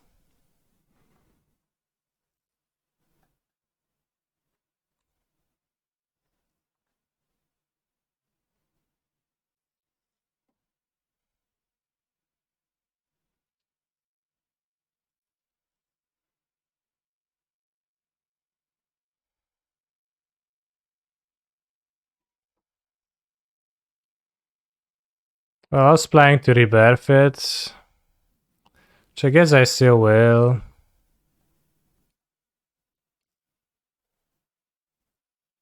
Just to pressure. Because we want the Duffy to not attack and then we want Grief to attack. Yeah. This card is Cycler, not really great, but it's fine. Did you guys know Duffy is a creature type? Obviously.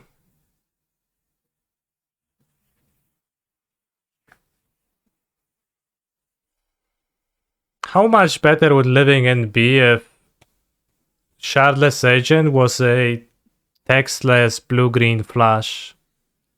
Just flash cascade.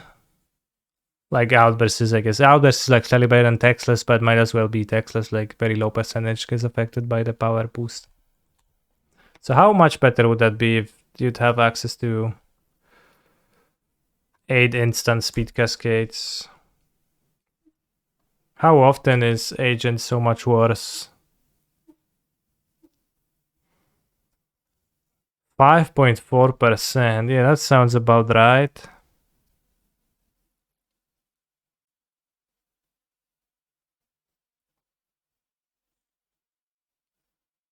They have a window to find living Endos now, which would probably win. I don't think living end becomes tier 1 with that change. Yeah, because it's already been tier 1. So they kill my Voidwalker, but that doesn't really accomplish all that much. It accomplishes a little bit. They get to put more creatures into their graveyard, but Agent is still out. Interesting move then.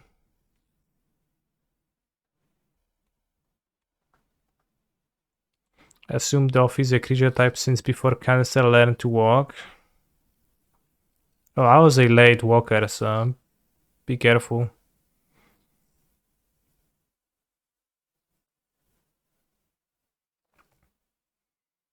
I'm not sure if Evoking Fury is good. It might be.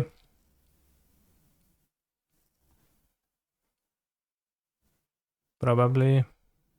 It's kind of bad if my point hardcast the Sphinx, but...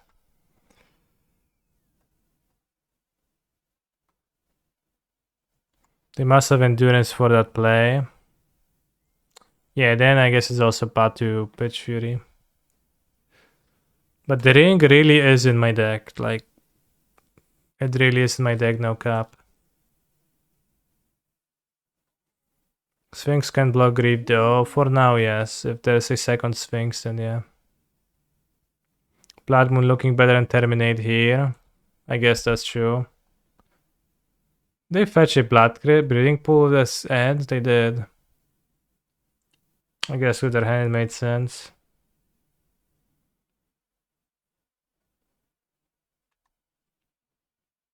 I mean, there's clearly situations where Terminate is okay too. For example, it's also a black card for Grief. We kind of drew it in an unfortunate spot, I think, but it certainly could line up in a way where it makes sense.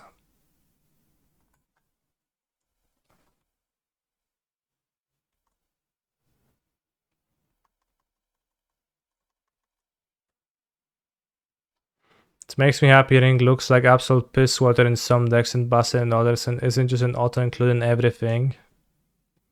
You think it looks like piss water in my deck? Maybe a bit, I don't think it's that bad.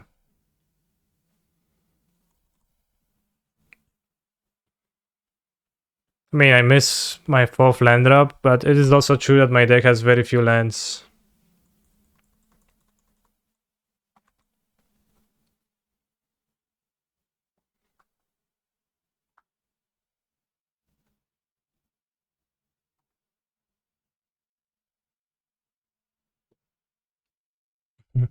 Sure.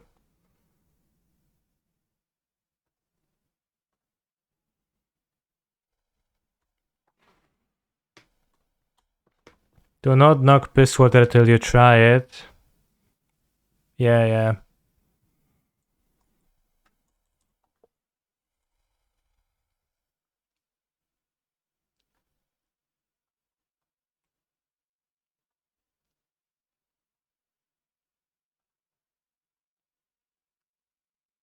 What is piss water? Is that an actual thing? Because piss, like, is a liquid already. Water. Is this watered down piss?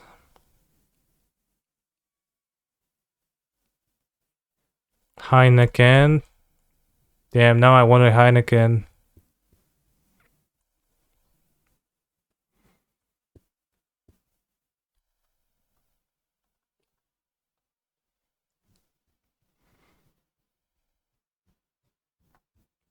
Alright, 3-0 the Prelim. We beat 2 living endos.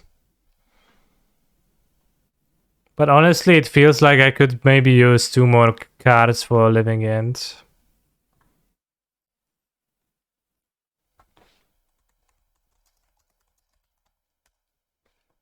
Because I have some stinkers post board and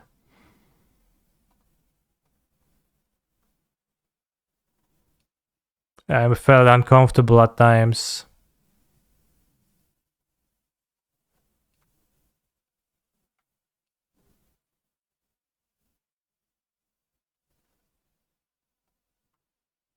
Alright, with 2 ley lines, we cannot be defeated. Ley line is better in 4. What about good old hares? It's not actually true that... It's not actually true that ley line is better in 4s. Like, per card, per slot. Like, it is true that it is easier to have a ley line in your opening hand when you have 4 ley lines in your deck compared to having 1 ley line to your deck, but that disregards the opportunity cost of having 4 specific cards in your deck.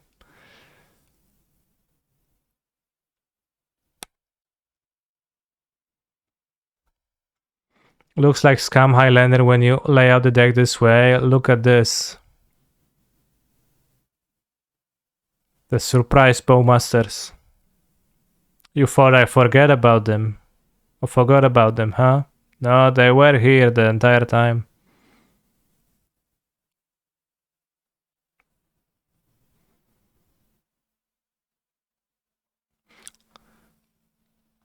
Have you been happy with the 18 lands Malaki Rebirth so far? I can't really say. What are the blood type harvesters? I think Bowmaster makes harvester obsolete. And I specifically picked this deck because Living End seems popular now and strong, so playing the Voidwalker deck seemed nice. So no space for harvester. So yeah, have I been happy with 18 lands Malaki Rebirth so far? Yeah, I can really tell. Malaki Rebirth has the downside of being a dogshit card, because it's both kind of a bad trick and a bad land. While... Like, it is 20 lands, it's a land, so I played 20 lands, but I have 2 of those, and I don't know if it's wise or not.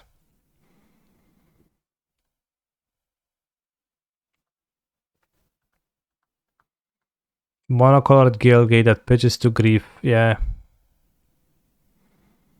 You have both Hammer and Scam in paper. Would you agree that Scam is better deck right now from a win rate perspective? Maybe? 2 ley lines seems weird. I know it seems weird, but I don't care about seeming weird. I usually don't like to scam Fury as free. Yeah. That is like much weaker as a free, that's true. Isn't Folklore Omnath better? Spacebar question mark. Against Living End, I think this deck has a better Living End matchup than Omnath.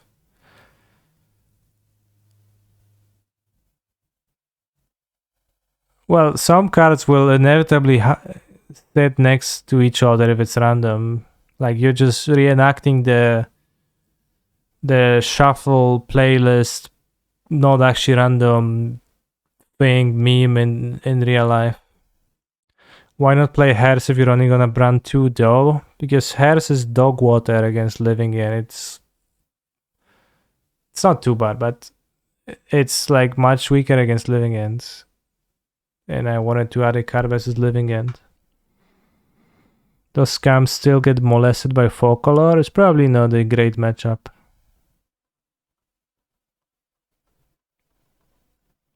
I didn't think it was random. I thought it was supposed to be as difficult to read as possible. No, that was not the goal. It was supposed to be difficult to read, but not as difficult as possible.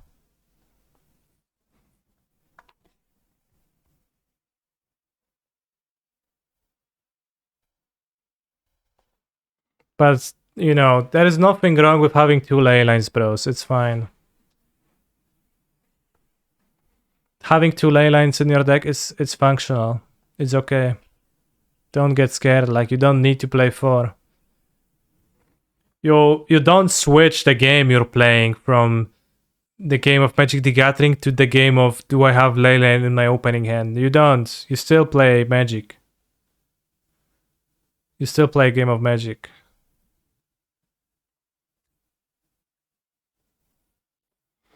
Hey, Mr. Canny, have you considered adding Orcish Bowmeisters to the deck, as clearly it is not in the deck because I cannot see it? I actually have 4 Bowmeisters. I don't think I've cast them yet.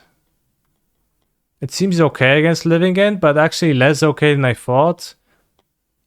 Lots of the recyclers don't actually draw cards. The Forest Cycler and the Whale don't draw cards, so it wouldn't seem like it's gonna grow all that much. So I haven't played against the best Bowmasters matchups, but if people are playing the One Ring, then for sure I want the Bowmasters against them. Ley lines are better in low numbers because they're bad in multiples. See? That's an actually true statement.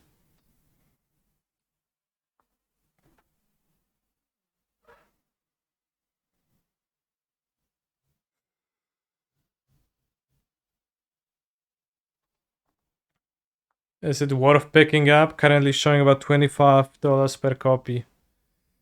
Well, it's a luxury hobby, I guess. It's probably gonna be a playable card. Maybe it's gonna fall. I'm not good with prices.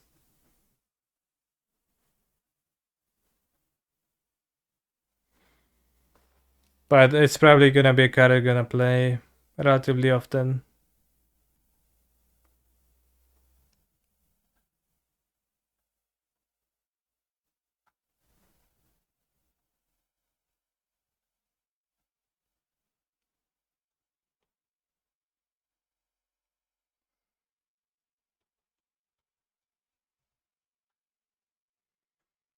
Did I fix the Yawgmoth deck that I played earlier today? Not really, but I lost twice to Living End, and I have noticed that in both of the games that I lost, I cast Thoughtseize. So I was actually thinking, if you like Thoughtseize all that much in the Yawgmoth deck, if you think it makes all that much sense, and maybe you can play some other stuff that's more effective against Living End.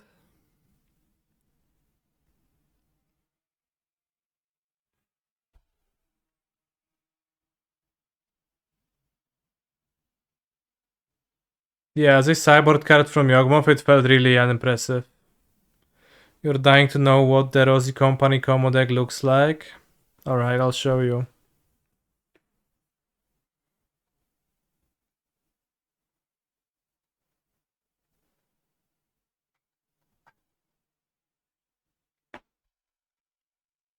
Do you like it?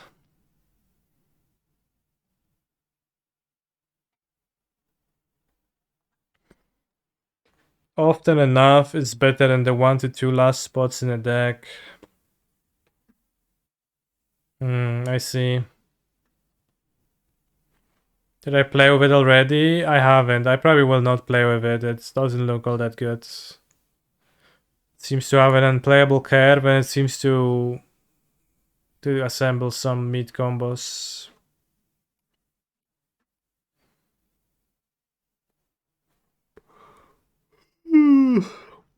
But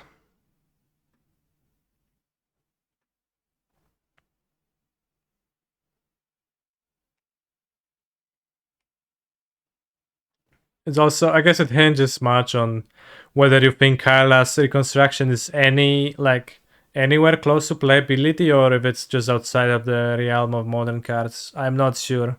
It's probably outside.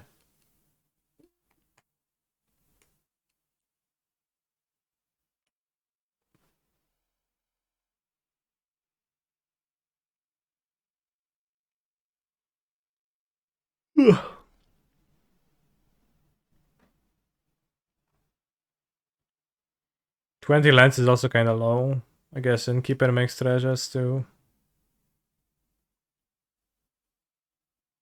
But you have plenty of 3 mana 1/1s and 2/2s in your deck, which is a bit of a downside, right? 3 mana 2/2, 3 mana 1/1, 3 mana 1/2, 3 mana no stats. So unless you assemble a combo, you're doing very little.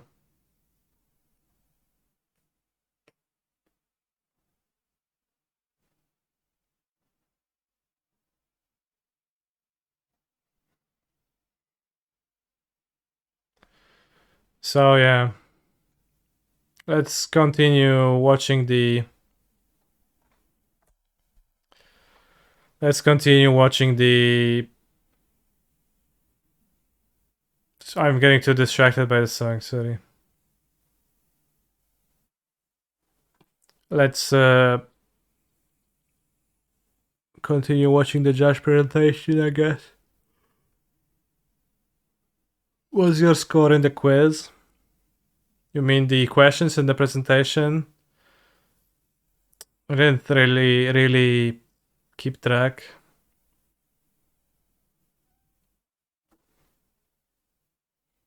Put presentation mode, gdzie się to jest?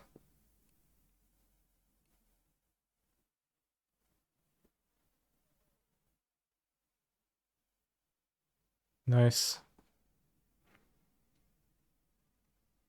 Well, actually looks much better. Murktide Regent enters the battlefield with 0 counters. Did you know that, chat? That's crazy.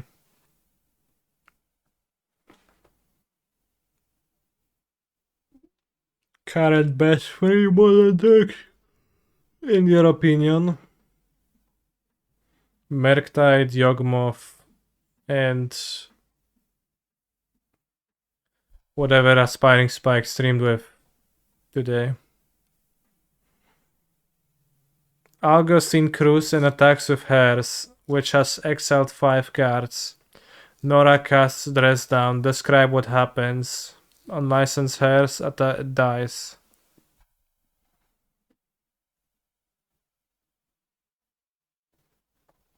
Augustine casts Solitude for its evoke cost. Nora casts Dress Down. Describe what happens. Not calling them Alice and Bob. SMH. Is Alice and Bob classic names? Augustine and Nora seems kinda weird. Sounds kinda weird. Doesn't die and doesn't exile. Yeah, it stays in play. Free to chat.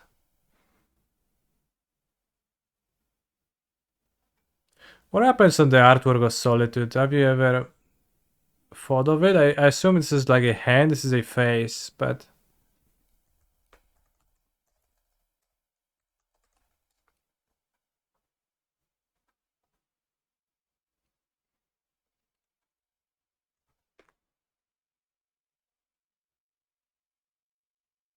And this is the human that's solitary and getting exiled.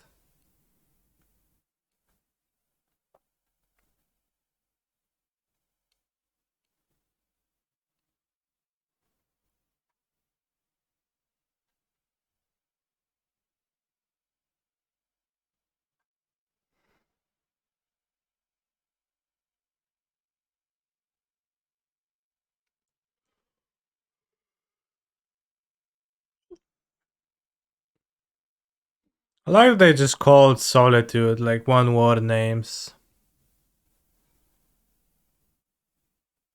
I think that aspect of those cards is pretty cool, that they're just like simple names. Pretty evocative, I guess, of what they do too. Somewhat. 2021. It's been so many years ago.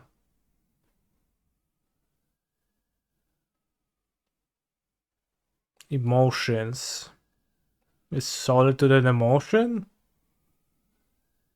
I like the French translation for grief is not grief but sorrow. Why do you like it?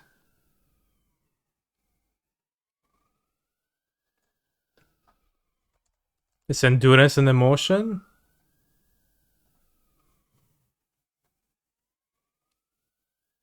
Endurance is like a branch elk.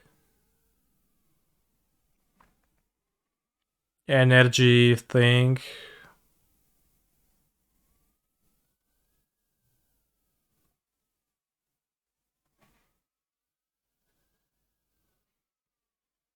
The subtlety and emotion doesn't really sound like emotions. And Orcish is good in Scam. It seems pretty good. Adjectives, yeah, I guess adjectives.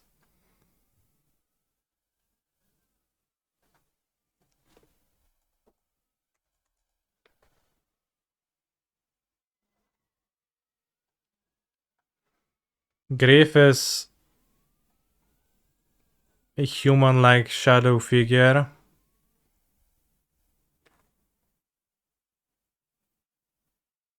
With no face, it seems.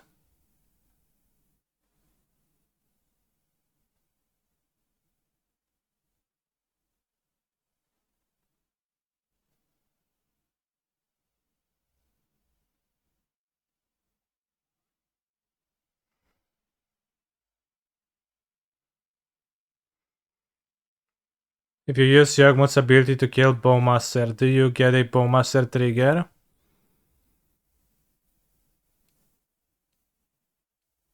You mean if your opponent has a Yawgmoth and you have a Bowmaster and they use their Yawgmoth to target your Bowmaster? You will get a trigger, yes.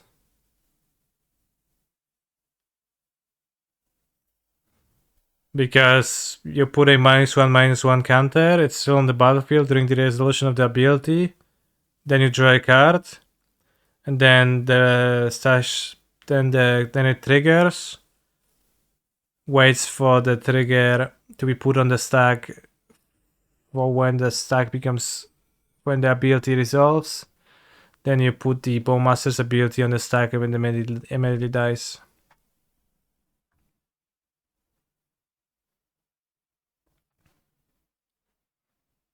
Yeah, if Yawgmoth was destroying the Bowmaster and then drawing a card, you wouldn't get a trigger, but because it's putting a -1/-1 counter and then drawing a card, you do get a trigger.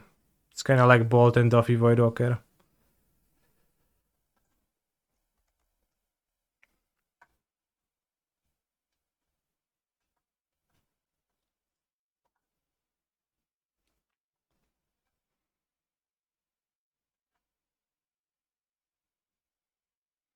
This is an arm.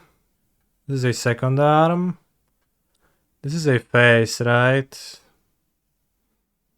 This is horns or eyes. Looks like horns, no eyes.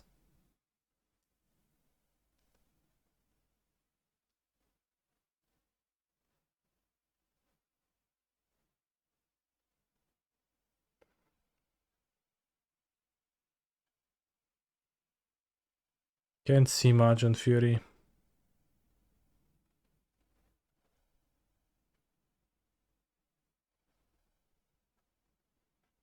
It's kind of funny that it's waist up. It's kind of rare on magic cards to be just waist up.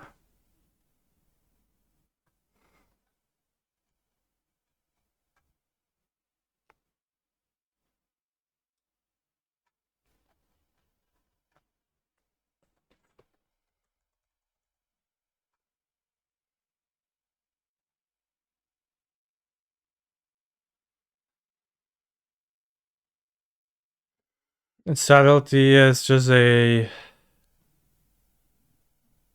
wave.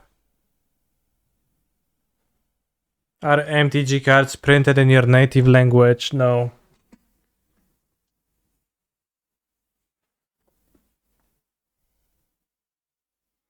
So can I not just rent rings, sell them for 120 ticks and wait till they drop to give them back to rental service?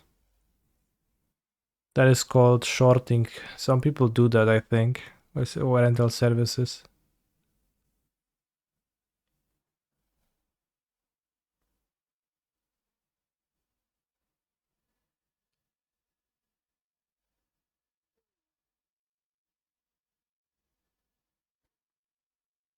I think that's part of the reason as to why the rings are hard to get, but I'm not sure how widespread that thing is.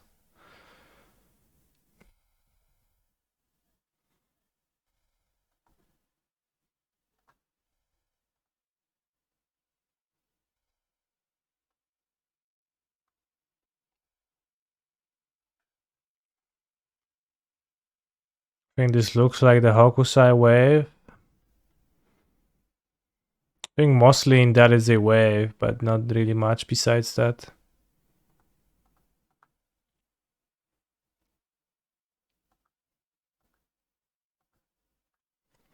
Well, they ran out rings, I just don't have them. Don't have many of them.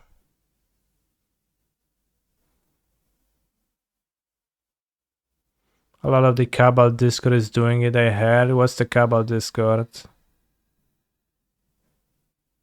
Tell them to stop because everyone else is suffering for their greed.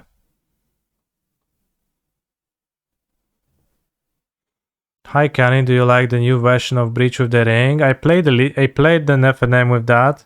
Deck seemed horribly built. Because with 4 Breach for iteration 3 Ring, you had 11 draw spells and you barely had stuff to draw too. So it was just very common for me to think, what good can my draw step give to me? And there was nothing in my deck.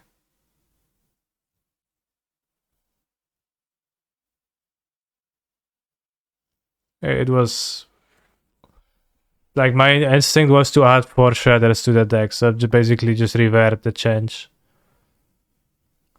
MTG po polsku, Modern Horizons 2. Na początku twojego kroku końcowego wybierz jedną. Zyskaj 1 życie albo przywróć wskazaną kartę stwora o skrócie many z jeden swojego cmentarza na pole bitwy. O wow. Blacksmith Skill, wskazany byt. Oh, it's a fun project where there is a person that translates magic cards to Polish. The word bit is just so funny to use. Wskazany byt do końca tury zyskuje antyklątwię i niezniszczalność. No nieźle. Jeśli jest on artefaktowym stworem, dostaje on do końca tury +2/+2. What is bit? Permanent. But also bit it means being. A being. But it's like not really a common word, it's kind of biblical. Or like spiritual. You don't really use it normally. Yeah, entity. Yeah, entity works. Are there Polish cards? No. Capri Chrome. Błysk, czujność, pożarcie artefaktu 1. Ilekroć przeciwnik rzuci swój pierwszy niestworowy czar w danej turze, dobierz kartę. Chyba że ów gracz zapłaci X, gdzie X jest siłą niniejszego stwora. That's really nice, like niniejszego stwora. It sounds so silly, but it's pretty good at actually describing what a card does.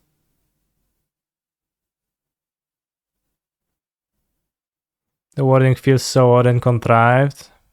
Chat. English speakers. Native English speakers. Does the wording of your cards in your own language feel odd and contrived? Discuss.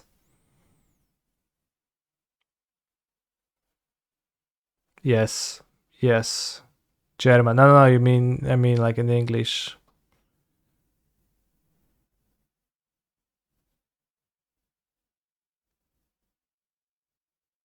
No, I mean English speakers and their in English cards, I guess.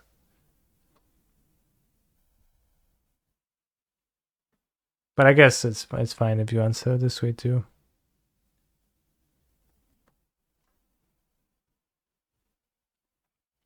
Ilekroć umrze inny stwór pod twoim władaniem, umieść znacznik +1/+1 na niniejszym stworze.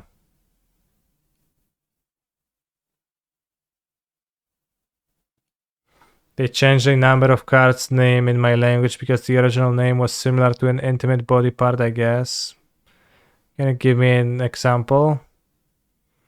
CMC screwed money, mana value. Loan do cykling bazowych. Loan do cykling bazowych. Why don't we play this in Living End? Seems so good.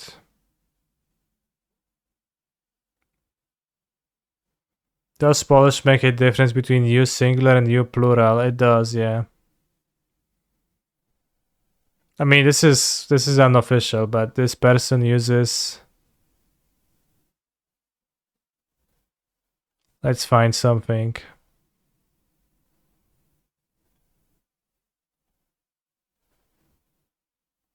You gain 2 life. Zyskujesz antyklątwę do końca tury, zyskaj 2 życie. It uses singular you. They changed Uro to Uiro. What does Uro mean?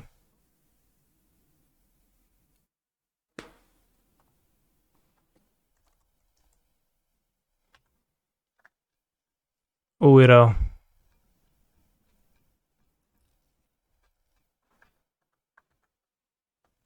Let's find out. The French one is Uro with an O. Is Uro something bad in French too?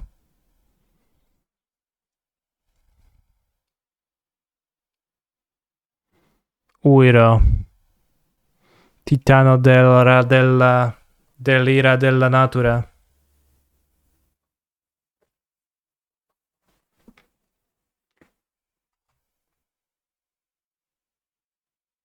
De la rage de la nature. It's interesting that like only Uro and Raj are capitalized here.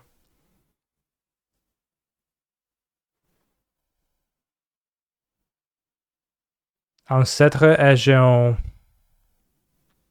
Also, I hate how they have a colon instead of a dash on the typing in French. Epo? Crazy.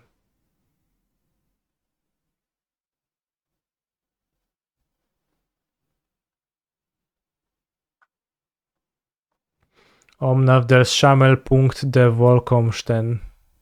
Volkomen Heights. It's pretty funny.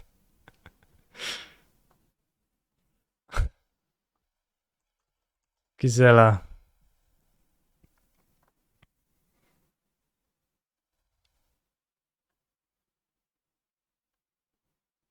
Sela Goldna Schwert.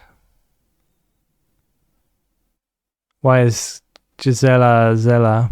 Is it just like short for Gisela is a grandma name? Okay. Can she have a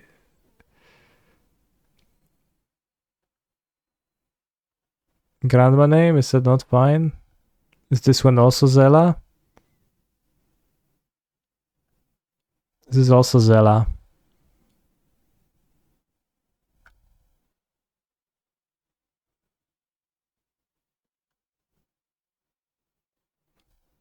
So it actually worked better because Brizella.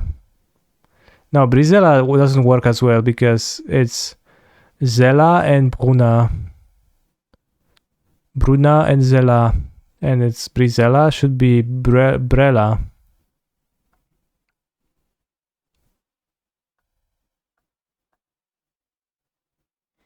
Did you know that in German they translate all names? Check Shellop from Lothar.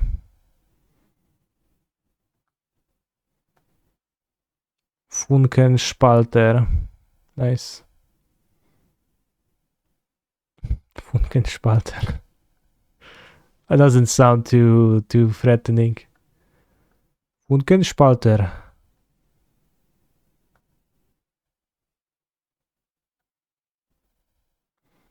Frühlingsblatterstrommel.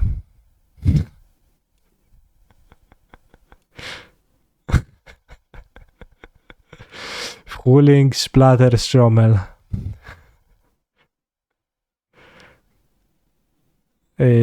How do you say I? in German.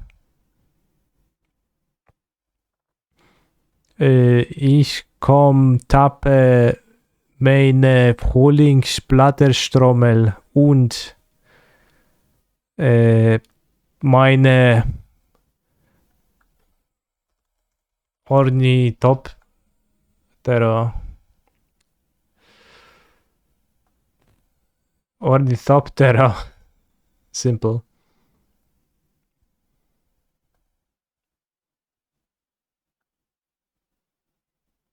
Blutbeflecket Schlammloch. Schlammloch, nice.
Where does the idea of just combining words endlessly comes from?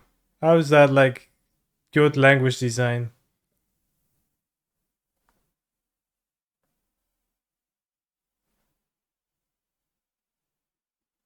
It's like put space bars.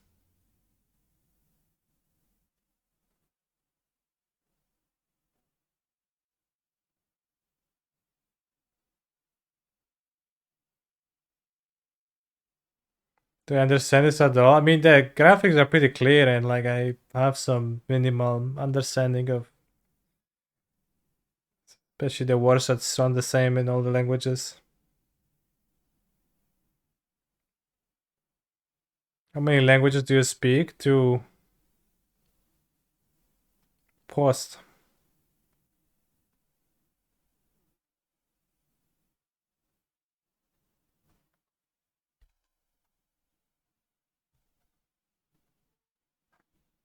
Polish and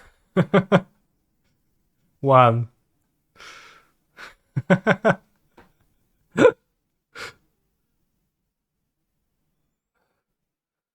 The issue comes from the lack of new words. In German, they just join two words to describe something. Game of luck equals Glücksspiel. I see.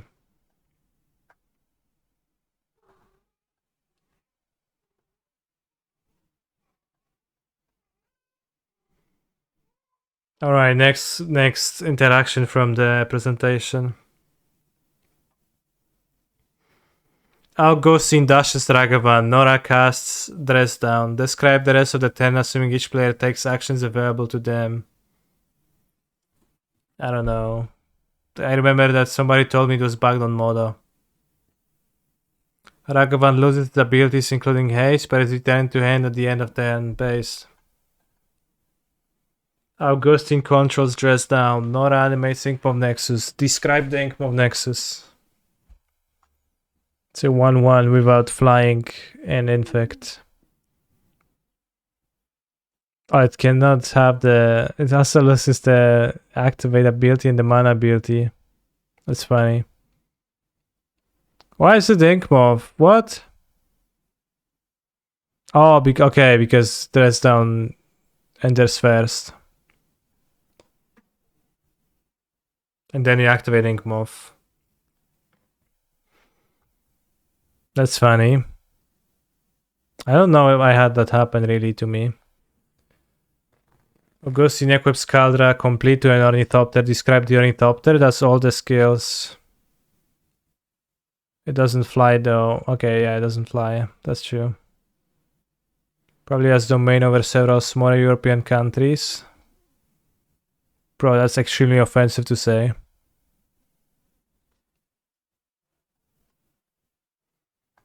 Nora controls Eleshnorn, Mother of Machines. Augustine casts stress down. What happens?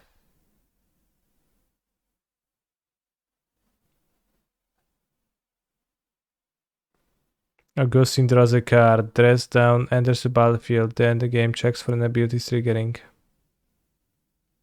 At that point, Eleshnorn has no abilities. See, you draw. Yeah, the dress down art is actually a person getting dressed down. Augustine channels Sock and Zan. In response to the ability, Nora casts dress down. What happens? They have haste. Idiot should have waited with the dress down.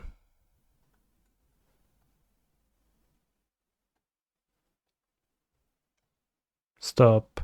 Hammer time.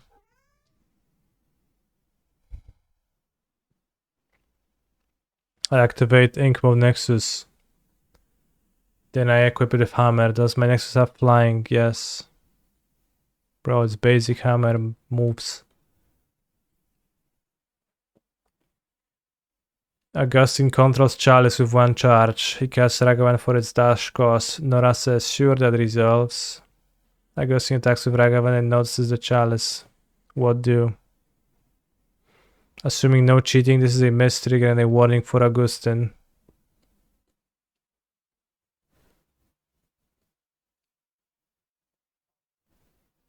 Oh, it's his own Chalice.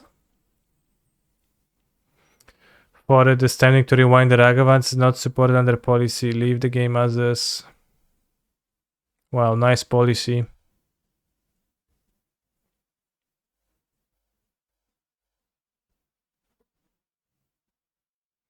If it's his own, I think it's auto game loss. Well, as the example says, it is not.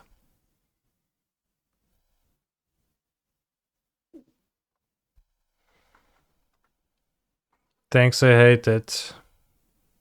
Why? Hate what?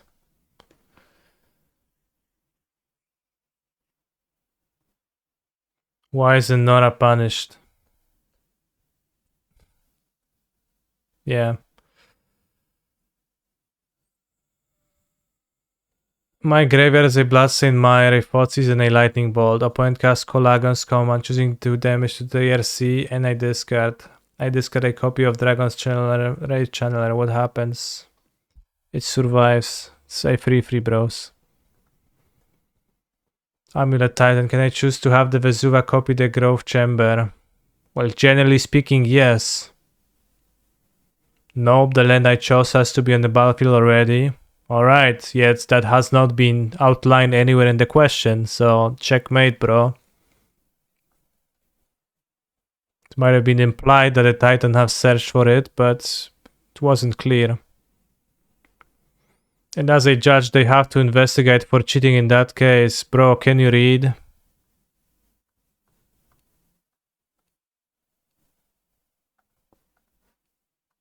Assuming no cheating. And when you start with assuming no cheating, that means that whatever you say that comes afterwards is like it works assuming no cheating.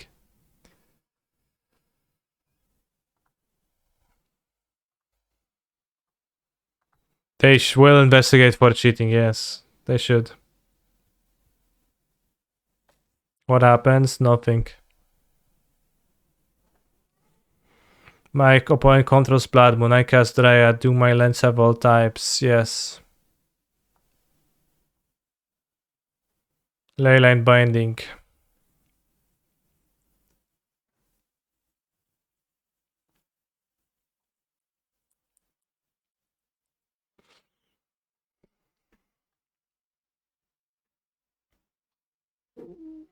What happens? Shark lives. Utopia Sprawl falls. Yes, Vesuva cannot copy the other land that entered at the same time with it.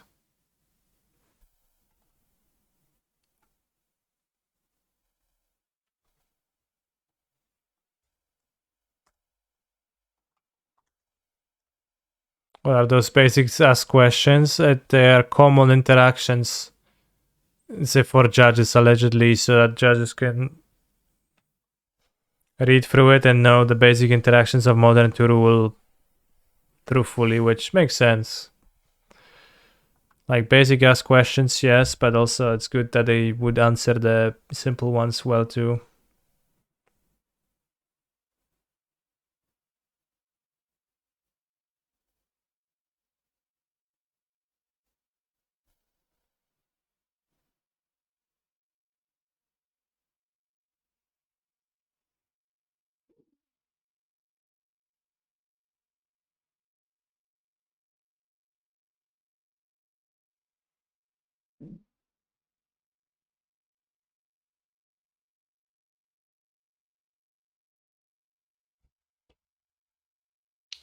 Demonic tutors. My hand sucks.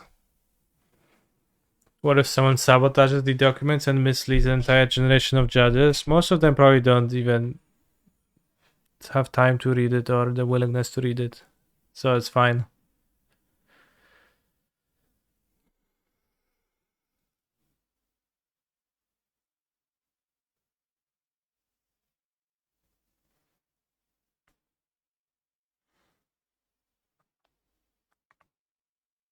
Am I a judge? I'm not, no. Are those lands actual paper magic cards? Yes, yes. I don't think I can keep this. If he's playing Yawgmoth and I'm on the draw, and if he's gonna have the Zerg cards, it's way too bad.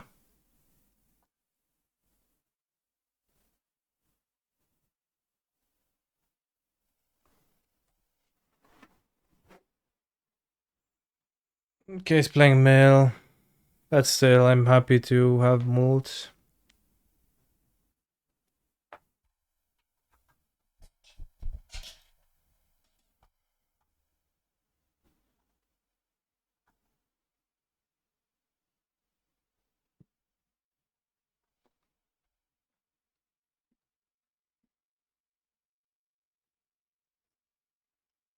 I may judge, but not a magic judge, Saj. What do you judge then?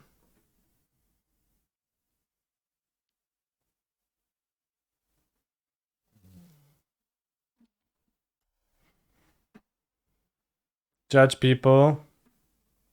Cool. Not for money, just for fun. Good, good.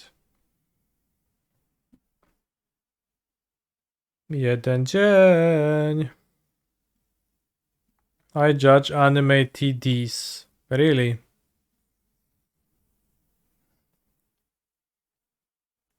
Co kurwa w drugiej turze Ancestrala gra? No ja pierdolę. Mordo. Second turn of the game. Guy just draws 3 cards for 1 mana.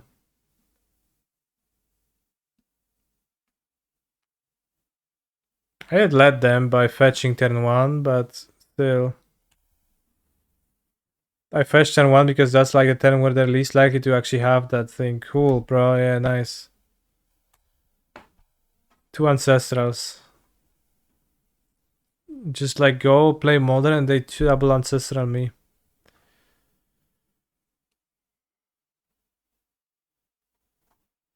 Let's play 3 power monster and start attacking them. I can never win though.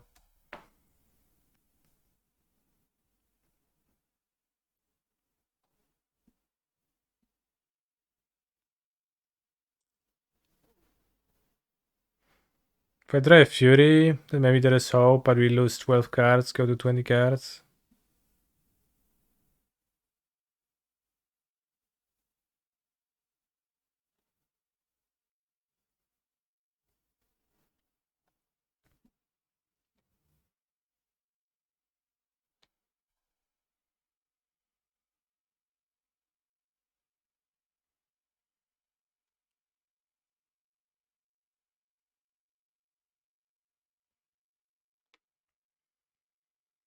Fury, Fury, Fury.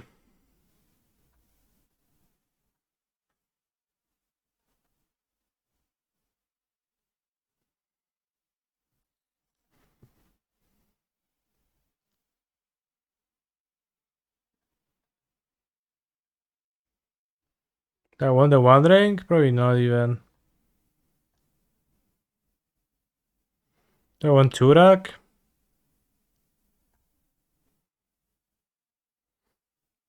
They won Tsugu? They won Blood Moon? Not really.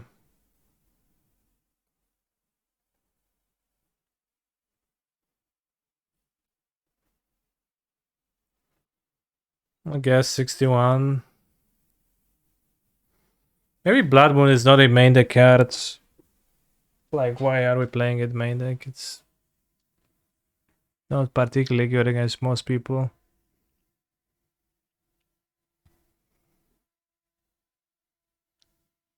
Isn't Blood Moon good because they have blue, blue, and blue, blue, blue spells? Alright, maybe I should have 65 cards with the Blood Moons, but He's a seems like phenomenal it's control player. has a solid risk of not doing anything.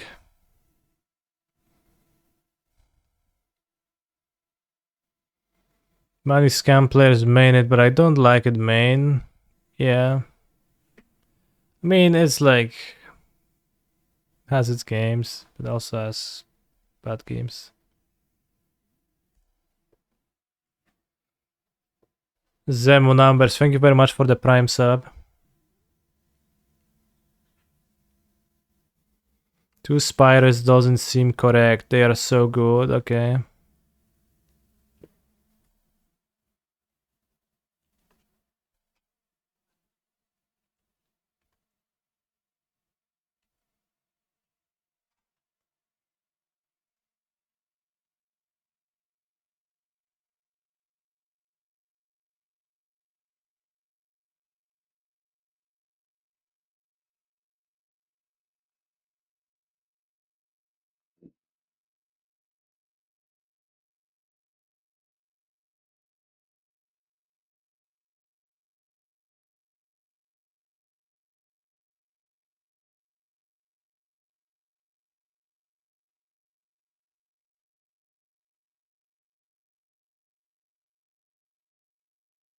Nice deck, idiot.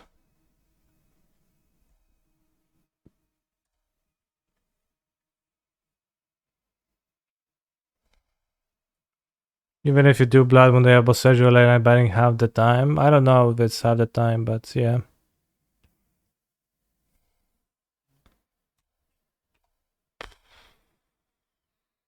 So he has no cards in hand. So let's fetch Swamp now. Or Blood Crypt, I guess, whatever. Let's show him I have no Blood Moon, and then I will sneakily cyber into 64 cards with 3 Blood Moons. This has to be the worst matchup for male. I mean, this game maybe yes, but I don't know. Worst matchup for male. Last game went pretty handily.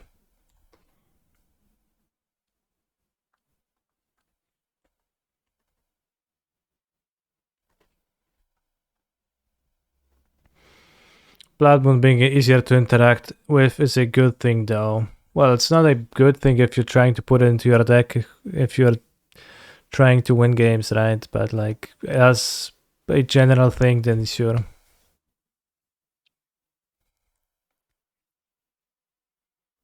Co tam zagrywasz zatrzymany?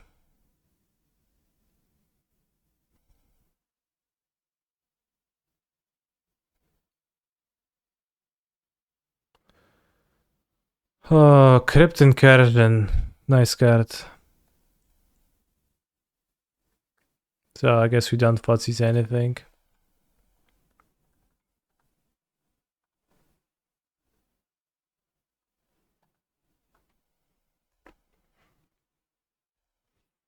It does seem to have many basics. I don't think I want the moons. I don't know. 4 mana, Jace, top deck. Oh no. Obviously, it's that.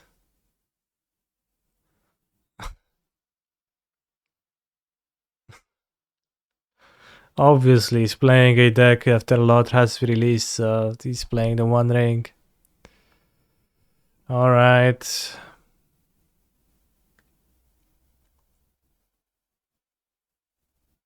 Next turn, I'll kill you, bro.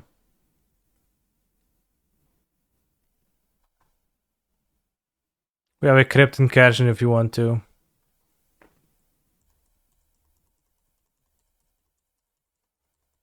Ring, ring, ring, ring, ring, ring, ring. Banana phone. In game, right? Yeah, in Minecraft. I'll kill you in Minecraft.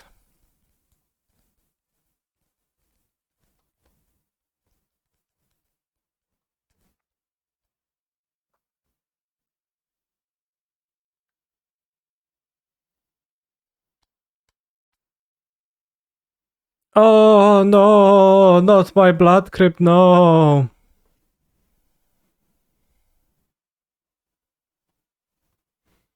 No, my blood crypt, no. I didn't even float. I guess if you say trap, then I should have floated because that way I could flash back the Seasoned Pyromancer, which I mailed. Tasha City's laughter, okay. What now?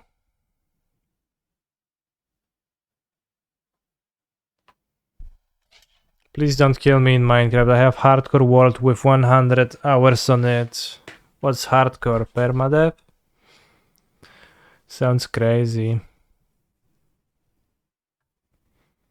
Alright, let's bring our own ring and 2 blood moons because I don't know what to do. 64 cards. Let's go.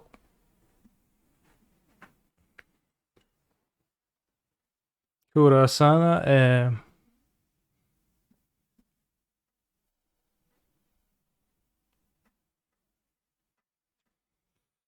MTG should be a roguelike. When you lose your deck. Do you think you could make a fun roguelike where you build a magic deck? The individual games seem to take too long of a time for it to be really funny.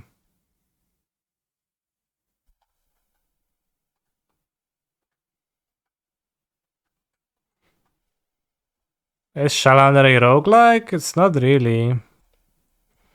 Isn't it just draft? Wait, what? That's true.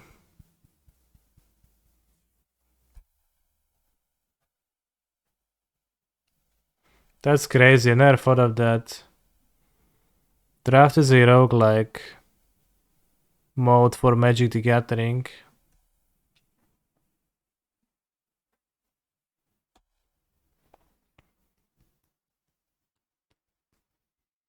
Oj, ty krabersie, paskudo. Not deltaing turn 1. I didn't want to delta turn 1 because that way my opponent couldn't go land drown my monkey.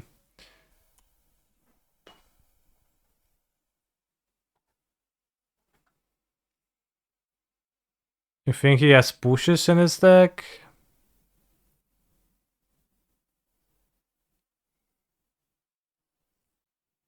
And it's possible for me not to never use the delta too.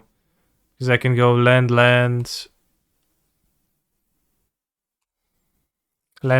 into Fable with the treasures and never have to actually delta. If I have a hand where I know I will have to fetch this game, I try to fetch on turn 1 against Mill to have the least likelihood of getting trapped. Oh, he has pushes.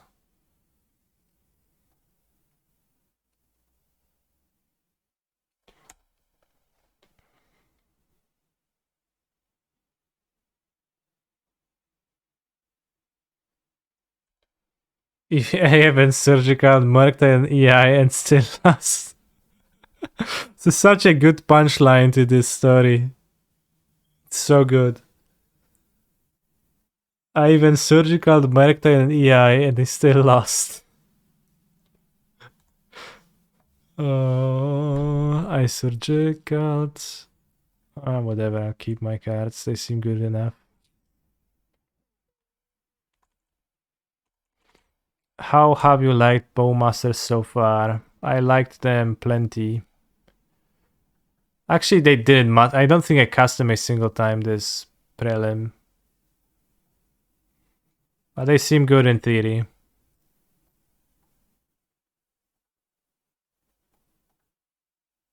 Keeping Delta? Yeah, just if I guess I push for one of my things, then I want to cast my guy.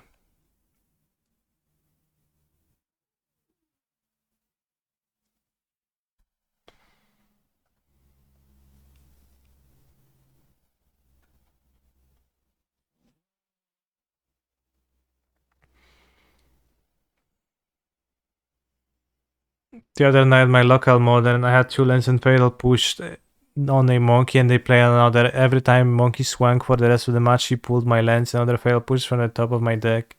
I went surgical Murta and EI and still lost. Do you think it's bullying or punching down if I retweet this?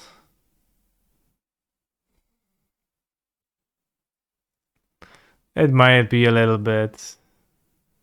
I'm not gonna do that. I just laugh of it on stream. It's good enough.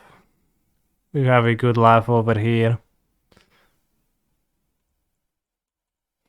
Definitely bully, but do it. I don't get the joke. The punchline is that surgicaling is like really bad in grindy matchups, so it's funny.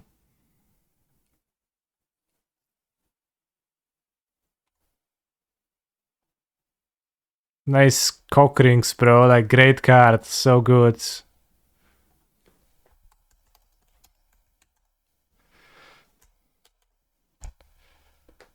incredible. Just play it and then actually don't play it because it costs 4 mana.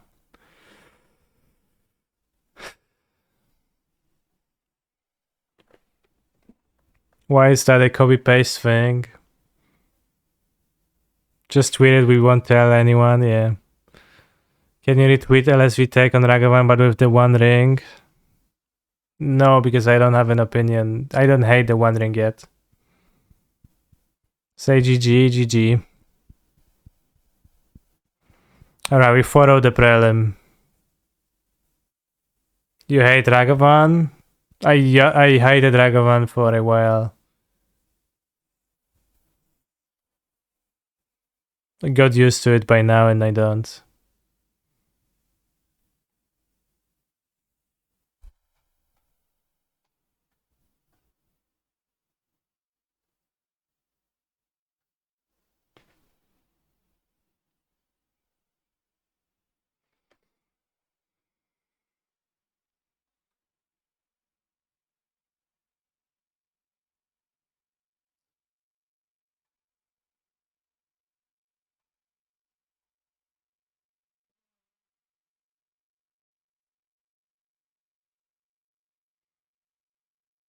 Alright, since I had a good result, I can tweet about it. I always omit the bad ones. But people are gonna be interested about how Bowmasters have been, so you're gonna go to Twitter and you're gonna say for Bowmaster was okay, but never casted.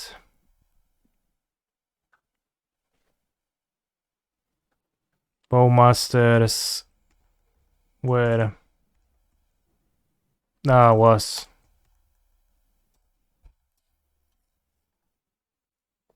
easy. Then how was it okay? It's for the viewer to determine. I think it was okay. Accurate pick since Bowmaster isn't even showing. No, it is in the picture. Go look. It actually is in the picture. It pitched nicely to Grief. I don't even think I pitched it to Grief. This league. Thank you, Canister, for playing Scam and following a prelim to reinstate my belief in Scam in a ring meta. Okay. Just think of it as the living end meta, and then it makes perfect sense to play Scam. Would you play 4 rings in Scam? Probably not. Bedtime or poll time? Bedtime. What is poll time?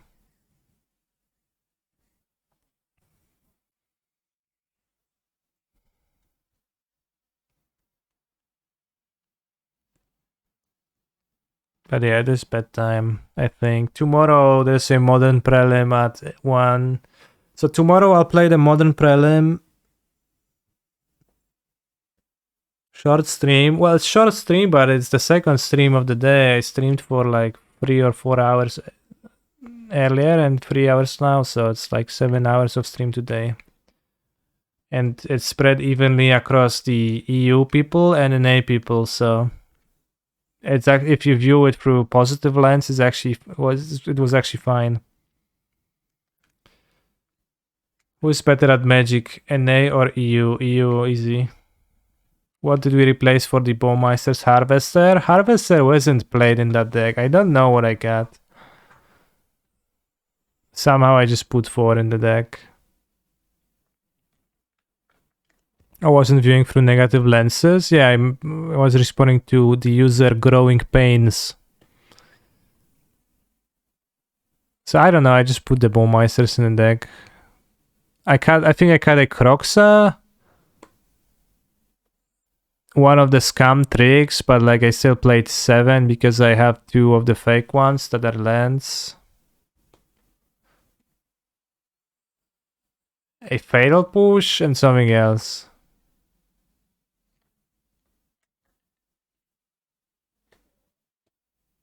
I'm begging and pleading, please do not put Harvester in any modern deck ever. Harvester is okay. No Coxa, yeah. Coxa is kinda...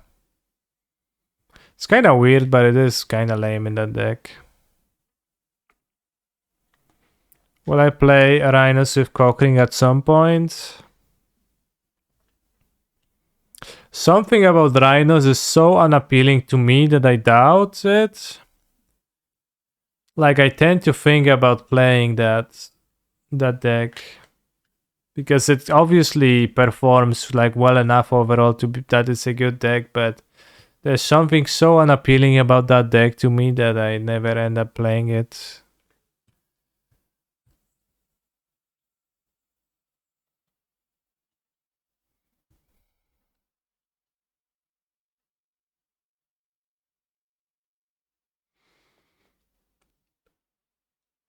Still seems far weaker than Voidwalker or Bowmaster. Well, if Living End wasn't popular, then I could see playing Harvester over Voidwalker. Because the cost is also a bit better. Especially if you like go heavy Blood Moon, but... Yeah, I think Bowmeister and Voidwalker are overall better cards than Harvester.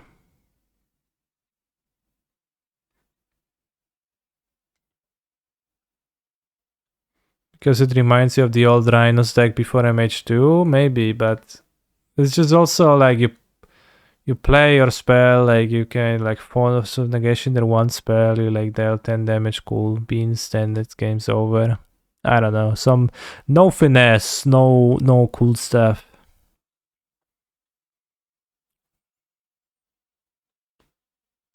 Just no vibes.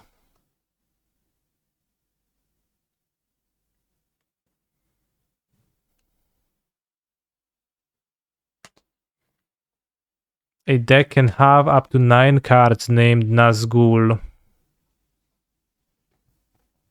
Bros, when I watched LOT, I was wondering why the heck didn't the Nazgul look over the ledge to see that Frodo was here.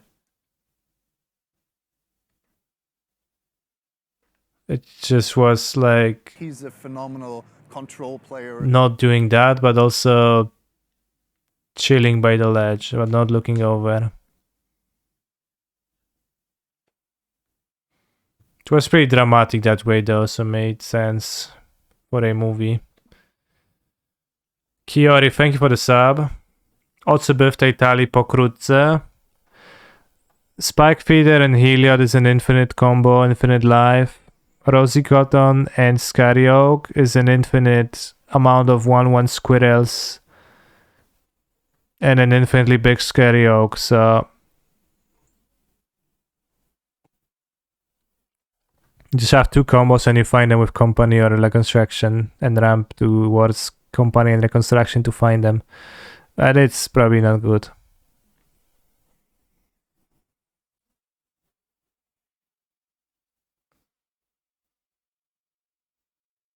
The hobbits were hiding. The camera angle just didn't capture it very well. Hobbits have a supernatural ability to hide, okay. 0 rings, 0 Bowmeisters. You could play rings over Reconstruction, I guess. You know, you have life gain, so the bird encounters don't do anything to you.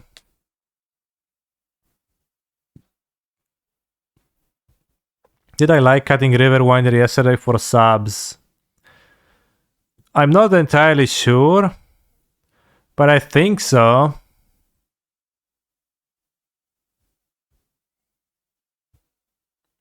Like, living ends are more often... Like, Riverwinder was best at being a part of a medium living end where you return like 3 creatures total, and 1 or 2 of them were Riverwinders, and your opponent struggled to deal with that. But I think with the land cyclers, often enough your living ends are overwhelming enough that it doesn't matter that you have the hexproof creatures. That's the theory. But I don't know, that's just a theory. Might not be true. But seemed nice to have subtlety main that gives you game against the bad matchups of Teferi, Halfling Teferi and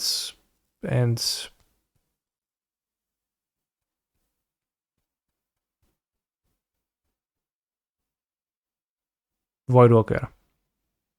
But what you could also do is you could play like 2 subtlety main against 2 Riverwinders and then have the remaining subtlety still on the sideboard. If you'd prefer that. Of course, like any way around the spectrum should be fine. So I just kind of went with the extreme build. Where is it? Living End.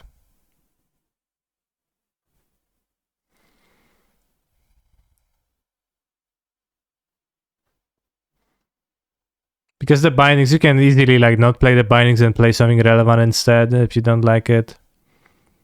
And then you have space for the subs.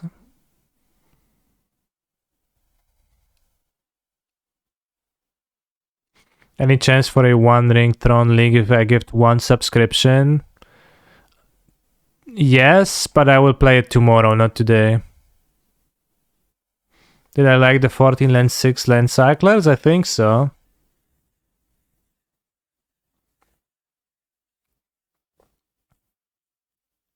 I think I did.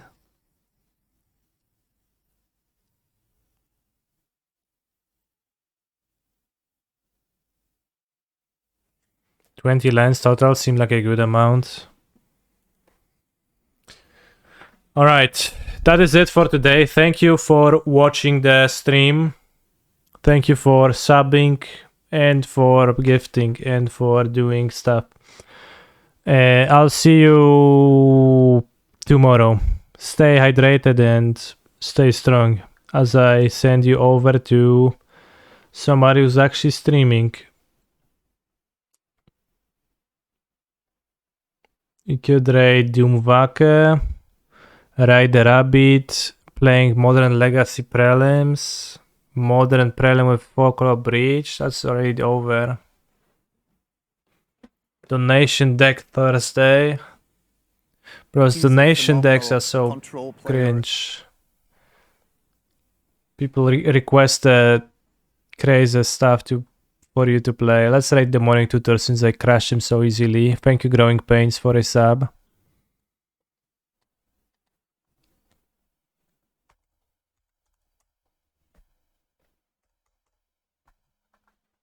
Whoa, what is it? What's happening?